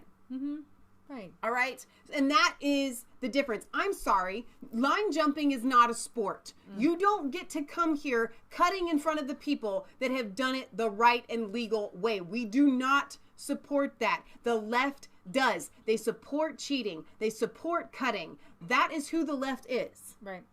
Judicial Watch has obtained exclusive information and photos from Guatemalan authorities revealing that they have recovered 7 unaccompanied minors from human smugglers working inside the caravan. The children have been taken into custody and are being provided with food and water and medical attention, according to high-level Guatemalan government official. The smugglers have been arrested, and the broader investigation into criminal activity in the caravan is ongoing. So you mean that the left is not going to recognize that these children have not been separated from their parents, but from human traffickers? Right. That's what happens. Most of the time, these children that are being separated from their parents are literally being separated from their human traffickers. Right, exactly. So you have this migrant caravan, and it is confirmed that the Open Borders group is behind the illegal alien caravan, and it's linked to Soros' Open Society. Oh, really? Pueblo Sin Fronteras, as is his Facebook photo here, the Open Borders group behind the illegal alien caravan marching to the U.S. border is funded by several liberal organizations, including George Soros' Open Society.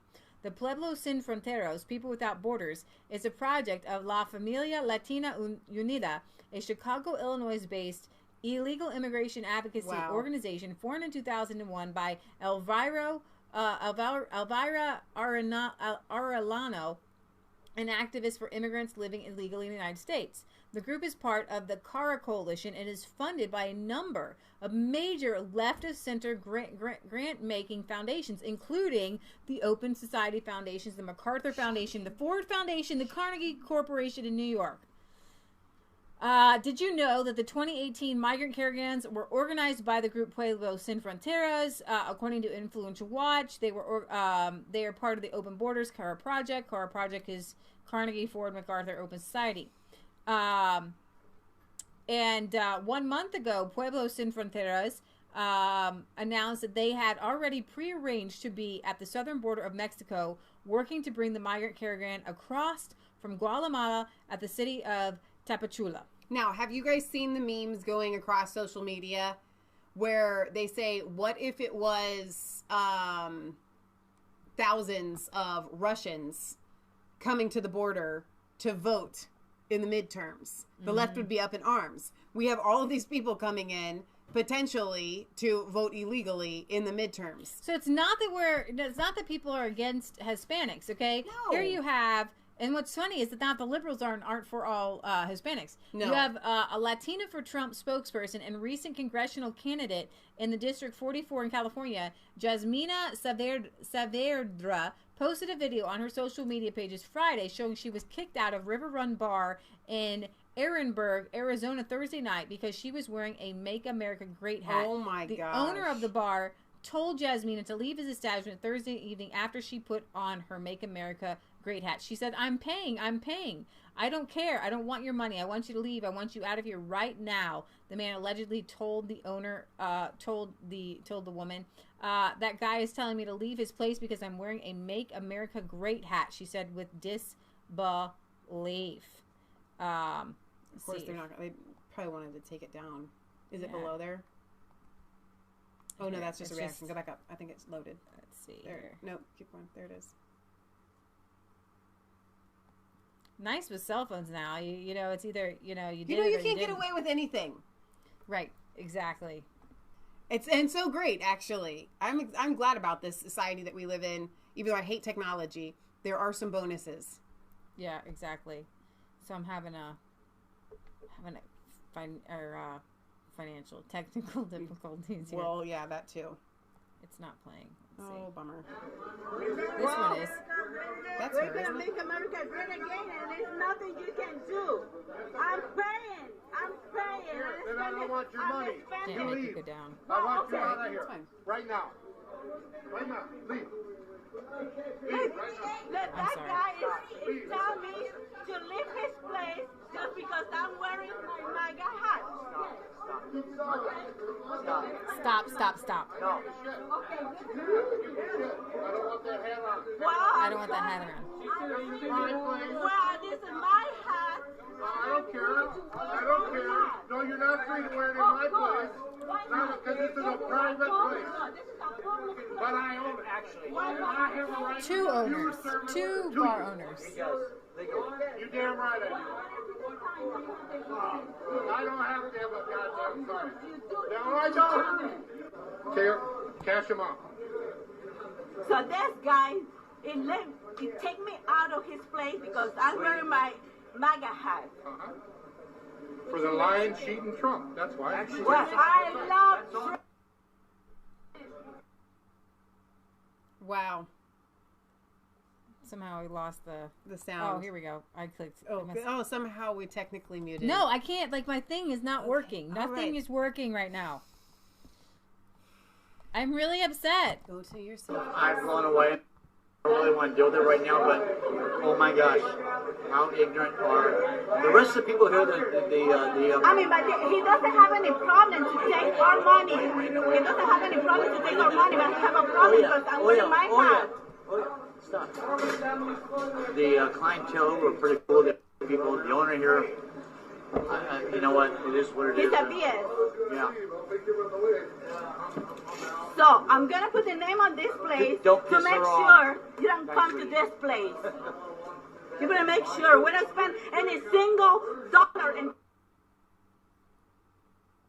So of course it would be buffering. Yeah, they're not gonna want that to get out. Ex-dem Latina for Trump. Wow, I'm really and so proud of her. a lot of people are between that. Wow, some things never change. Watch as a white Democrat kicks a woman of color out of his restaurant. When did it become the 1960s again? Don't go to this bar. Trump supporters, they forcefully kicked out a friend because she wore a red MAGA hat. And so there you go. And there was another video, and I don't think I can find it, where a black guy with a Make America Great hat was confronted by another white man. Like, got up all in his face and like they call a him Whitey and stuff like that. It's so ridiculous. I know. Oh my gosh. Random news here. NBC sat on information that would have discredited this Julie Swetnick, the third Kavanaugh accuser.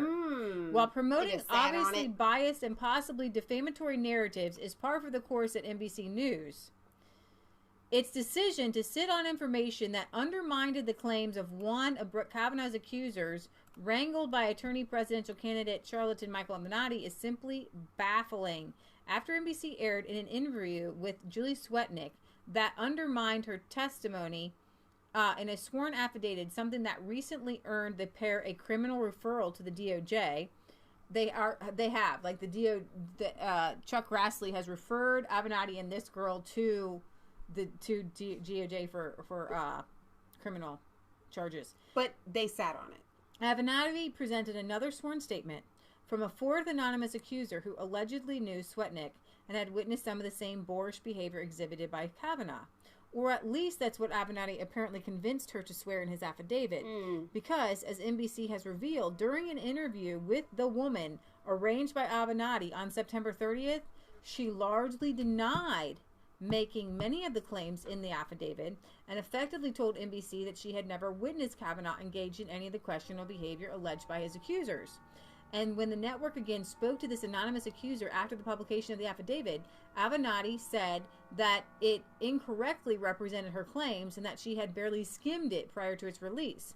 Overall, NBC determined that her story wasn't credible, though it never shared this judgment with the public. What's more, the woman's retractions also created more reason to question Swetnick's claims.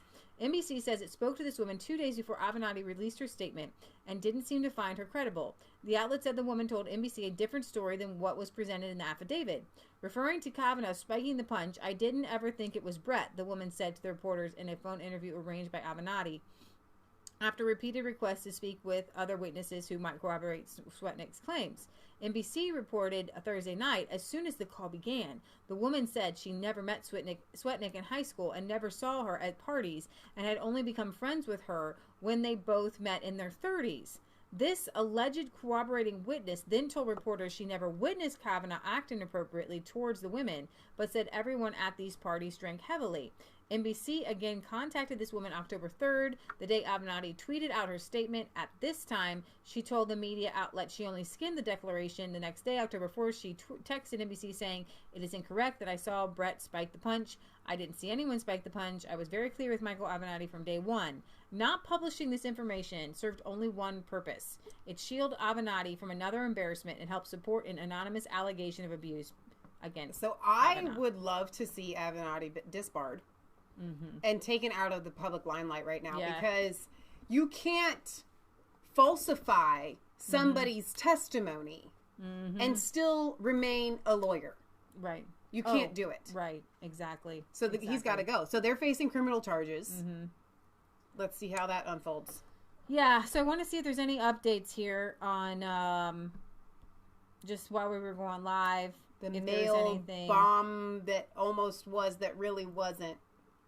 So the Aventura Police Department made some remarks. We'll have to look into that later to see what they said. I do have the Tommy Robinson I Am Ex-Soldier update. I think we may end up saving that for Sunday. Britt Baza, Barry had asked, Michelle, can you find out if this is true or not? I haven't heard this, so I can't tell you one way or not or another if Tommy Robinson has been invited by, I think you said Congress, to come. I don't know. Yes. You can confirm that. Yes. So he has been invited. But we don't know if because he's on probation, if that's going to actually be a thing. I don't think they would let him leave the country. I don't either. So right now, my internet is going really slow, but I'm going to bring up this. I think we're going to finish with this. I want you to watch this because this is George Papadopoulos. He is a low level Trump volunteer, from what I understand. Or I don't know if he was paid or not, honestly. From what I heard, I wasn't sure that he was actually paid. He was set up by the FBI in a really weird way. And what started the whole Trump-Russia investigation was supposedly some guy sat down to meet with Papadopoulos. He's kind of a weird-looking dude. And please don't take former Trump campaign aide George Papadopoulos answering questions yesterday, finally, about his interactions with key figures in Special Counsel Robert Mueller's probe and speaking out about what he believes. And he believes he was set up, and so do others. Congressman Mark Meadows opening up after the meeting. There is even a greater confirmation in my mind that there was inappropriate behavior on behalf of the FBI and DOJ. And I can tell you that he was very insistent that not only was there no collusion, but there was not even the opportunity for collusion based on his contacts. Former Trump campaign advisor himself in studio, the first interview after that closed-door meeting, George Papadopoulos. George, thanks so much for coming in. Thanks so much for hosting me. You believe you were set up? I believe there was tremendous misconduct on the government's behalf regarding my case. And given certain information that I learned yesterday that I can't publicly disclose right now, I'm actually even considering withdrawing my agreement I've come to with the government. Those were under previous lawyers. You agreed to plead to lying to the FBI and getting 14 days in jail, and you served 1 day, right? So you just said, what makes you think you want to withdraw that? You know what, to have to serve even 1 day in jail for something that now it seems that was completely orchestrated and I was framed in many ways, it's just something by principle and by precedent. I would never want another American to go through something like I'm going through again. So if I end up deciding to fight this, I would be doing it more so to assure that this precedent doesn't affect future American who might join a presidential campaign or anyone for that matter. So you tell me if I got this right. You are working to help Israel prior to President Trump running for office, to help Israel do the best they can with this new oil discovery. And you're hooking them up with Greek officials. And you're trying to get a buyer for their oil and be able to extract their energy. That would have put a red flag up to the Obama administration. They didn't like you doing that. That's right. I mean, there's this misunderstanding that I was this sort of a Russia insider. I have absolutely no contacts whatsoever in Russia. I've never been to Russia. I have no Russian friends. But I had a lot of contacts in the Middle East, in Israel, and Egypt. And what I really think this is all about is there was some sort of red flag that the Obama administration and possibly his DOJ put on me for my contacts in Israel. If it was politically motivated, I'm not sure. It seems like that now, given certain information I learned recently. But that's really what this is all about. So George Papadopoulos gets to the attention of Donald Trump, and he adds you to his foreign policy team, an unpaid position where you're going to use some influence and hopefully get a job if he wins. That's right. So you decide when David Cameron rips Donald Trump to write an editorial saying it's unfair to do that. And all of a sudden the antennas go up with British intelligence. Am I correct? Absolutely. As soon as I gave this, it was an interview to the Times of London, I think around May 1st or 2nd of 2016, where essentially I told the UK Prime Minister, look, back off from the candidate that I'm... This is another clue. Because David Steele is ex-MI6. British government wanted Donald Trump to... wanted Hillary Clinton to be president. Right. And so it's... And I'm not saying all the people in the British government, but definitely the people in power in the upper echelons, the liberal wing of the British government. And then, obviously, probably the Tony Blairs of this world and things like that. The neocons, as they call them, the warmongering conservatives. So you have this connection where he criticizes David Cameron, and then suddenly he's caught up in a Russian probe as well, right, connected to the whole Russian dossier thing, and it's British guy, British government, Cameron. I mean, like, everybody seems to be in on it. Supporting, and you shouldn't be called. Sorry. calling him an idiot or whatever he was doing about candidate Trump's proposal for a Muslim ban, which I think many people at the time in the United States were supportive of. And as soon as I gave that interview, that's when my life completely turned upside down. I was being followed in London. I had officials from the U.S. Embassy, which seemingly were intelligence officials, reaching out to me. Alexander Downer wanted to meet. And it was at that meeting with Alexander Downer where he told me, you better stop bothering David Cameron and you better tell Trump to stop bothering him too. And now, then, yeah. Think about this, George. The Australian ambassador, who, by the way, gave millions of dollars to the Clinton Foundation, is telling you to stop bothering David Cameron. You're an American who happens to be working unpaid for Donald Trump. This is another linchpin of this story. Right. Because it was Australian government who supposedly gave our government information that Papadopoulos could somehow be connected to Russians. Right. So you have David Cameron with the Australian government, with our FBI, and they're all like chatty, getting together, setting things up, trying to pin things on Donald Trump, hoping Hillary be elected, setting up this firewall in case this whole Russian and he's just collateral damage. They don't care about this guy. They're just trying to get to Trump. No. John Radcliffe is hearing all this in the meeting yesterday and said this. This got messed up here. To the point. Talking to a guy named Milford. That's right. Yeah. Joseph Milford. Yeah. So let's. I think I need to clarify who this person Joseph Milford is for the audience. He reached out to you. Yeah. Joseph Milford was the professor, this Maltese professor, who dropped the information on me about the Russians having Hillary Clinton's emails. So just part of that, he reached out to you for what reason? He wanted to talk to you about energy. So no, we meet in Rome, and I never quite understood exactly why I was meeting this person at this university in Rome through my old company, which I now found out is some sort of Western intelligence front group, which I didn't know at the time. So the entire meeting with Joseph Milford from beginning to end seems completely orchestrated, and the most important fact is just a couple days ago, this man's lawyer went public and stated, listen, everyone, this narrative about my client, Joseph Milford, is completely wrong. He's not a Russian agent targeting Papadopoulos. He was actually working at the behest of the FBI when he was talking with Papadopoulos, when he was interacting with Papadopoulos. Now, unless his lawyer is... So this is another linchpin. It's so weird. They're saying, because Papadopoulos met with this guy, that guy is his connection to Russians. Right. But his lawyer is saying that he was working for the FBI.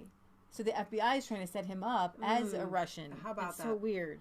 Slandering his client, and he's waiting a massive lawsuit for libel. I'm not sure he's lying. Joseph Milford comes up to you and he says, I hear these Russians have Hillary Clinton's emails. Yeah. You listen, say, okay. Yeah. Then Alexander Downer comes up to you a few days later and said, what do you know about Hillary Clinton's emails? That's allegedly what happened. I don't remember ever talking to Alexander Downer about emails, but let's assume that's what happened at this meeting. It seems completely suspicious that a week or so after Joseph Milford drops this information on me in London... Unsolicited, then Alexander Downer apparently wants to figure out info on this particular topic. It just seems that it was some sort of sting operation gone bad, to be quite honest with you. Word is that Downer taped that conversation. Downer all of a sudden feels motivated in July of 2016 to call the FBI and say, I'm really concerned. I had this conversation with George Papadopoulos. And they say, really? So they start following you and start questioning you. The FBI questions you. And then at what time they say you lied to us?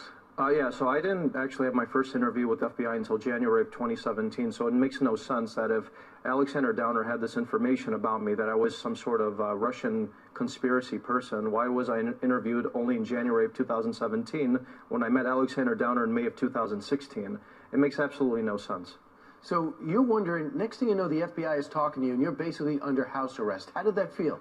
Oh, I mean, it's been very difficult because, So, and they're trying to pin this whole little situation, saying that Trump's campaign orchestrated with the Russians. On this guy, on this case. It's a house of cards. Yeah. And it will fall apart. They have been trying so hard to get something with Russia on Trump. Yeah. Or whatever, on Trump with Russia. And it's failing because everything that they set up is being discovered as a lie. It's all a lie. It's really awesome. All right. So we have a mail call. I think that's the end of our stories. I had a couple more, but we do have a mail call. Right. Do you want to get that one? We'll do that one first. Okay, so I don't know if you guys remember, Reverend Bill Burnett had, we love Bill. He has a history of, I would say, red pilling people long before red pilling was. I should have had this like ready to actually. Oh yeah, there's a lot of tape here. Thing. You want to tell them a little bit about Bill while I get this? Yeah, Bill Burnett in the 70s, before there was a thing called the internet, would hold meetings with people, red pilling them and giving them information on the Federal Reserve. He gave me a wonderful little booklet that I absolutely love on, and I'm sure it's like from the 80s, on how the Federal Reserve was created and how, you know, it's a fiat money system and things like that. And so he's been holding these meetings. I think he's been part of the John Birch Society. And so he's been red pilling people for a long time. He was there when Bobby Kennedy, right? Was it Bobby? Bobby was killed. Was killed. He was part of the whole civil rights movement in the 60s. Right. He obviously was one of the whole black and white, you know, bridge the gap people. So he cross stitches. And he had recently, or not recently, but last year he cross-stitched something for all of us at God's Little Acre. And it's hanging on our wall. To package things. So I think somebody else packaged this for him, he told me. Oh, really? Yes. I think you need your knife out again. I think I need my knife out again, too. Go get that, would you? So and show them the other one that he did while I'm... anyway, he entered this into his, I think, his county fair. And one of them won first place. God's Little Acre Home Sweet Home. Wow, this is very well packaged, Bill. Did a good job.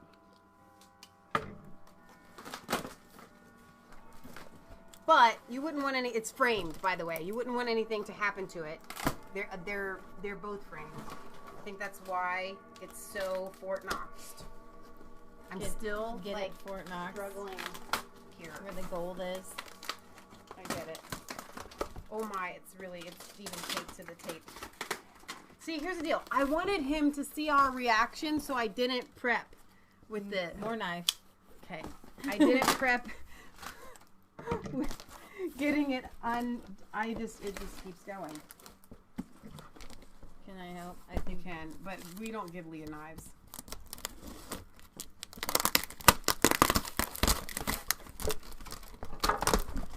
Alright, I think what I'm going to do, once we get one of these out, is let you open it, and I'll start working on the second one. Watch your finger. Feel it, though.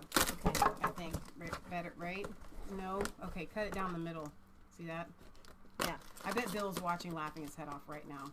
Yep. Bill doesn't comment in the comment sections. Bill sends me emails. I'm ready for one to pop up any minute.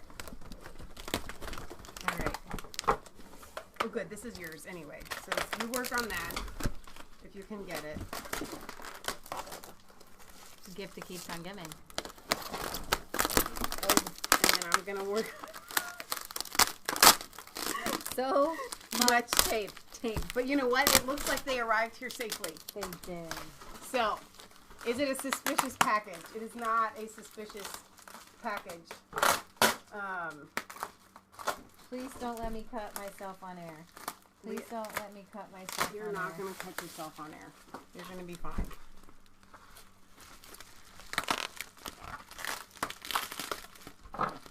We should be surgeons. Yeah, that's really funny, Edward. It's really funny. You're a funny guy. Chainsaw. No, because then you would damage. It's like Christmas. Where we're both opening up presents. I can't do it. I like how I handed it to you and I was like, here, you open that while I work on this one. Yeah. And then yours is taking a minute. So yours won a blue ribbon, right? At the very mine did win a blue ribbon. This one wasn't ready for... oh, wow. Look at that. Look at that. Oh, my gosh. Can you get it closer to the camera? That is so Joy much to the world. detail. Okay. That is adorable. Now, there is a... joy to the world. I know this is other. There's an envelope here. Joy to the world. The Lord has Bill, I hope we can read this on air. the earth received the King. This is really nice paper. All right, dear sisters in Christ, please accept these humble gifts as tokens of my appreciation and admiration for you two and for Patriot Gallery for carrying on the fight for freedom and truth. Many times during the last 50 years of doing the same thing in small meetings, sometimes extremely small, I battled discouragement and constant battles with various government entities who attempted to silence my messages. Many of our fellow compatriots were crushed along the way. I thank God for carrying me through that wilderness. I also thank God for the development of the internet and your skillful use of the system. By doing so, I am in awe of the amount of people you have instructed worldwide. You have already far exceeded the number that I've talked with in my 50 years. Praise God. Perhaps we earlier teachers were keeping the fire of freedom from being extinguished long enough for President Trump to arrive and restore our country under God while destroying the satanic powers trying to enslave us. Thank you both. Carry on the fight for truth and freedom. May God bless you and keep you safe. Your brother in Christ, Pastor Bill Burnett. Philippians 16. Is it 1:6 probably? Well, it just says... It's probably 1. Okay. Or unless it's Philippians. Okay. Yeah, you're right. It wouldn't be 16. Leah, last year I wanted to make these cross-stitch heirlooms as a memorial of your endeavors. I learned this skill from a surgeon who worked on projects at my lectures. Wow. I asked him one night if I was boring him with my instruction, and he told me that he was not bored, but he was working on cross-stitching to keep his fingers nimble. He taught me how to make them. I've not made anything for the last 30 years except the 3 that I've made for you all and a pattern of the Da Vinci Last Supper, 2 feet by 3 feet. Wow, that's huge. For one of my sons. I searched through my large file of patterns to find the perfect representation for you. I picked the pattern named Joy to the World because you truly have become a joy to the world. I'm sure your family will agree. I've described you and your sister as Renaissance women because of your great abilities and many skills. God bless you. Michelle, I chose a pattern for you named Heralding Angel. For you embody this symbol through your brilliant work on developing your production of the program as well as your website. You truly are heralding the truth to God's creation. God bless you. Now I'll close and get back to my Bible. I'm cramming for my finals. Pastor Bill. All right. So, without further ado, the blue ribbon itself, right here, for the Mays County Fair in Pryor, Oklahoma, we have the Heralding Angel. I love it. I am in shock. I am in such shock looks right like you. now. Does you think so? I guess maybe I could see that, except for she has blue eyes. But this, look at this. That has gold thread on it, and it won first place. Very, very deservedly. Do you know how many women are like, that dude? Tell me it wasn't a dude that won this whole. I know. Whole thing. Tell me it wasn't a dude who's only made 3. This is okay. As somebody that cross stitches me, who I haven't had time to do so, I'm going to set this down. Look at all the colors in a long time. I can tell you this is quality Look at all work. the colors. You can just see all the shadows are all different colors. You're all seeing my screen. I'm sorry because of the glass. I couldn't get a really good. What I'll do is I'll take pictures and put these on our colors and the ribbon. I'll try to put it on our website and our Facebook page. But this is, Bill, I am humbled. I am absolutely humbled that you would go to this length. I love to make something so precious. The women at the fair, beautiful. the judges at the fair knew this was quality. Oh, absolutely. Absolutely. There's people, you know what, they it's just hilarious, the different stuff that get put in the fair. Yeah. I love it, and this got first place. And it did. Pryor, Can I see yours? I didn't really get to see yours very well. Yeah, well, you'll see it. Okay, I'll see it later. But, Bill, thank you. Thank you. Yeah. And then he had them framed in these absolutely beautiful frames.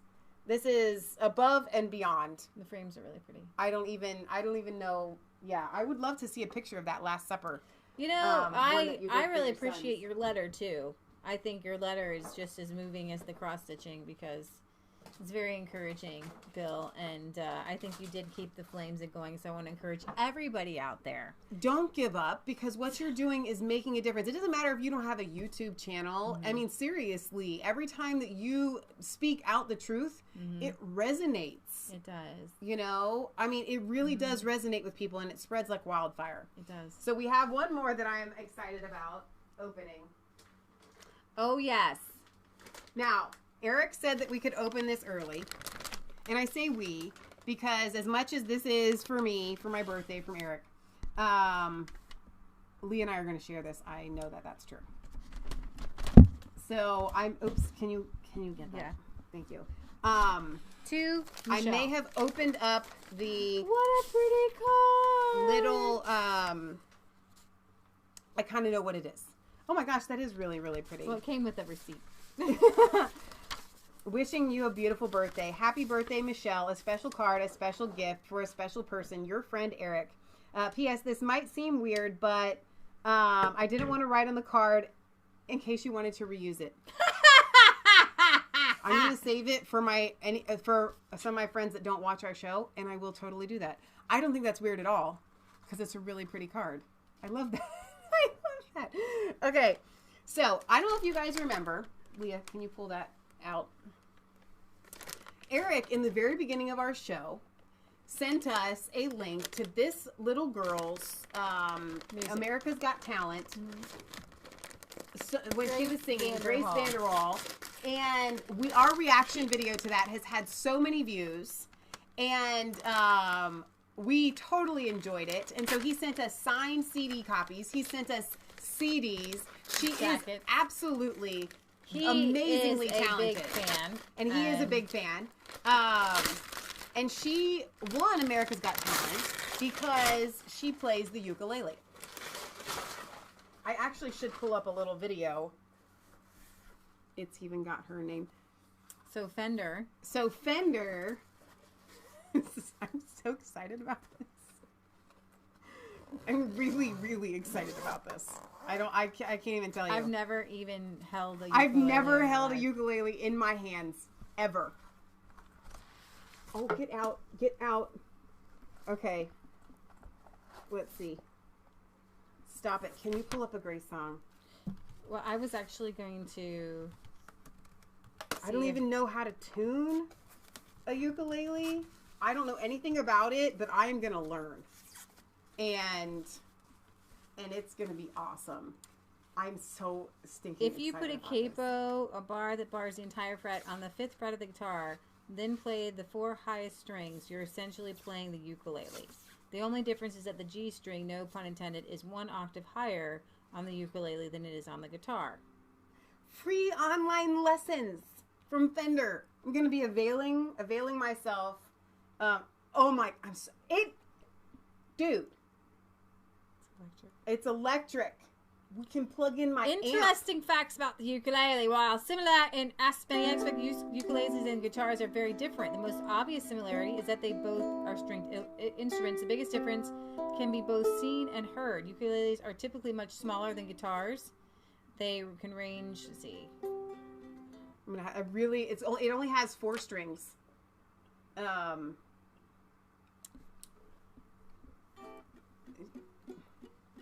I don't know. Oh my gosh, it's so little. It's so great.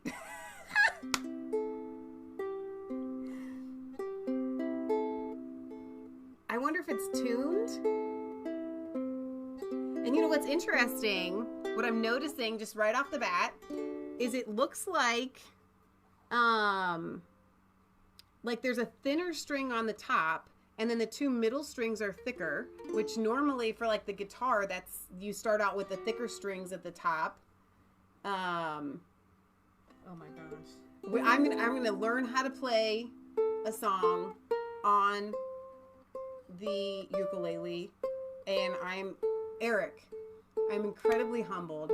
I cannot even believe this right now. I'll tell you what. See, let me tell you guys something. The box came, and we wanted Eric to see our reaction. But the box said Fender on the outside, and I'm thinking, it's small. the chances of it being a banjo, a mini guitar, or a ukulele are pretty high. Then I know Eric, and I'm thinking Grace Vanderwall, and I'm thinking it's probably a ukulele. And so I did open the box. It was wrapped, and then I saw this, and I opened it up, and then that's when it said it was exactly what we guessed that it was. So I had been sitting here for days looking at this thing, super excited to open it, to learn how to play the ukulele. I never Oh my thought, gosh.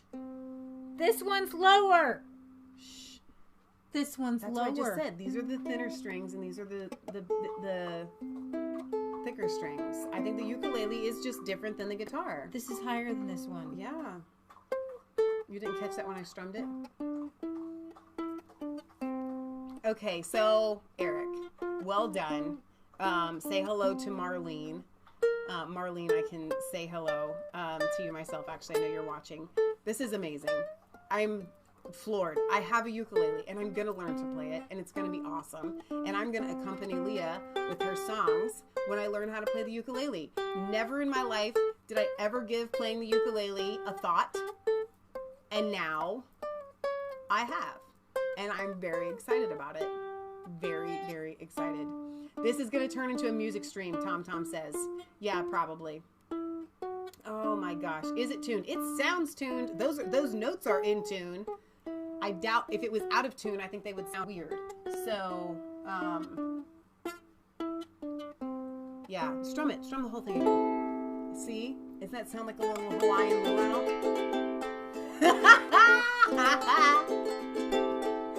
Leah totally stole the show. She totally did. Oh my gosh. Now, wait, let me pull up really quickly.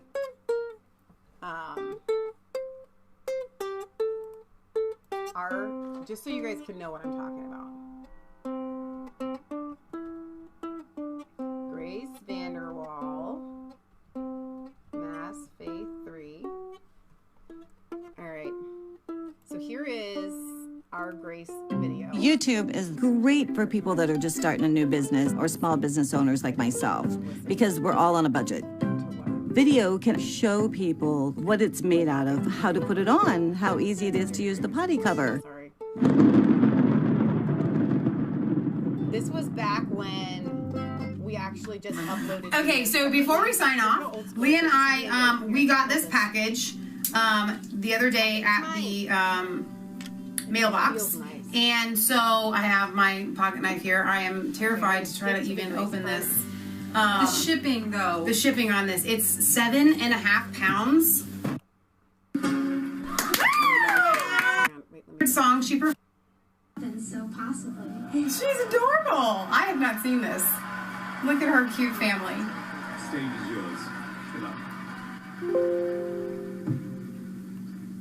I'm not going to play the whole thing, but I am going to play part of it so you guys can see. Her little ukulele. Now I have one. And I don't know my name. I don't play by oh, okay. Thanks, Mom. Hang on. I'm just trying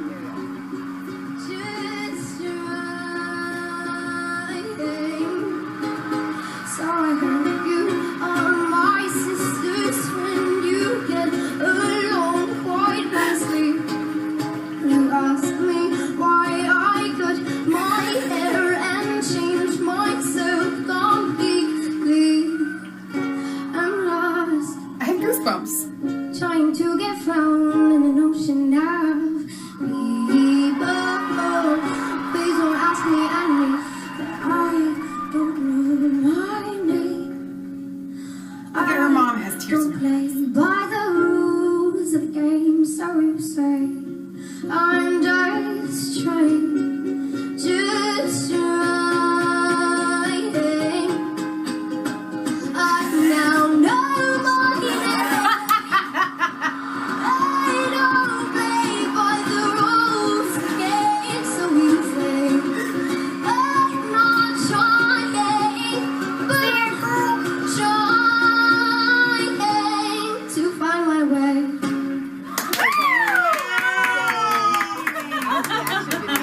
Grace Vanderwall has had, what is that? 21,000 views. I still get comments on it. So now you guys, it's a little bit dark in here. Now you guys have an idea. You can take your earbud out now. Are you, Leah? I know what she's doing right now. Everybody can see behind you what you're doing right now. Also, you may note that was back before we had the, I don't know what to call it, the bright lights that everybody kept telling us to get. They're like, your lighting is too yellow. Get the bright lights. Well, we've got them now. Now we have the bright lights. Oh, that's right. Okay, so Leah, did you find anything out? No. I'm learning Is this something that's not going to be able to be done right now? I can guarantee you that. Learning that the D shape is actually sounds like a G. Maybe it needs a little tuning, but that's... No, I don't think okay. so. I can't believe it's acoustic electric, by the way.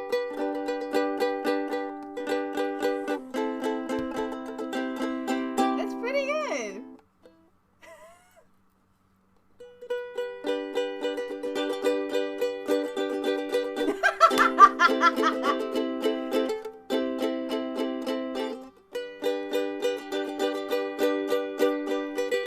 Leah digs it.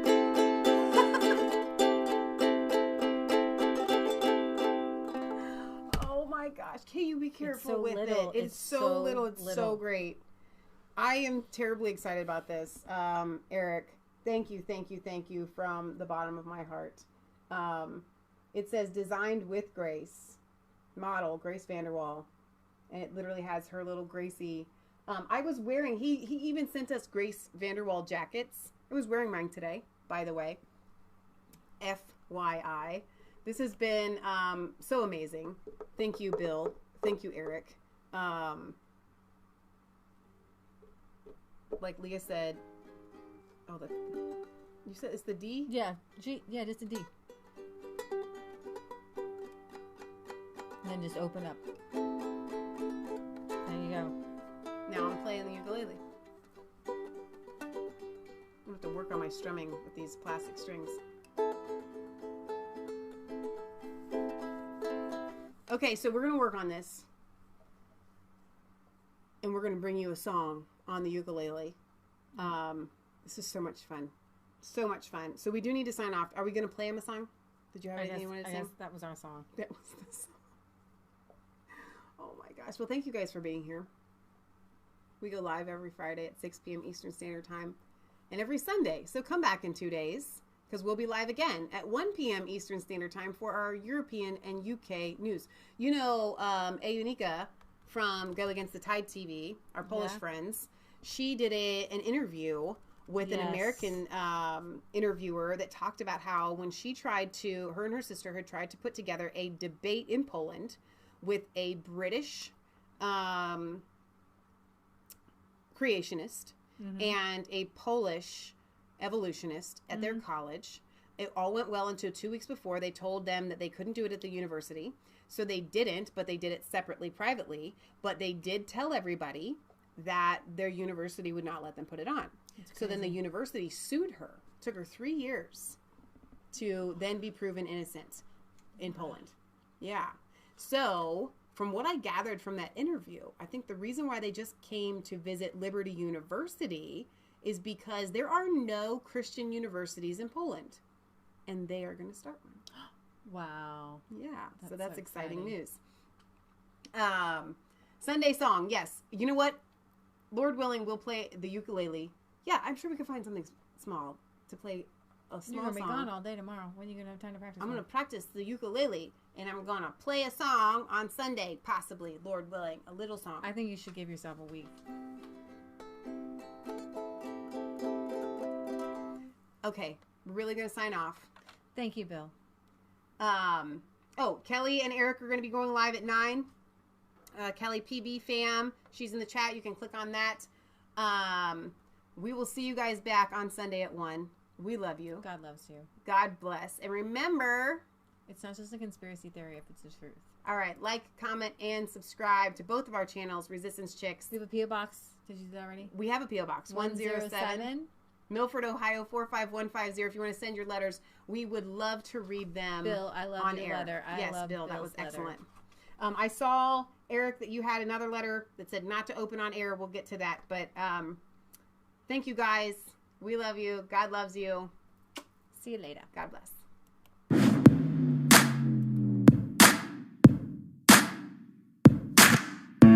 I was called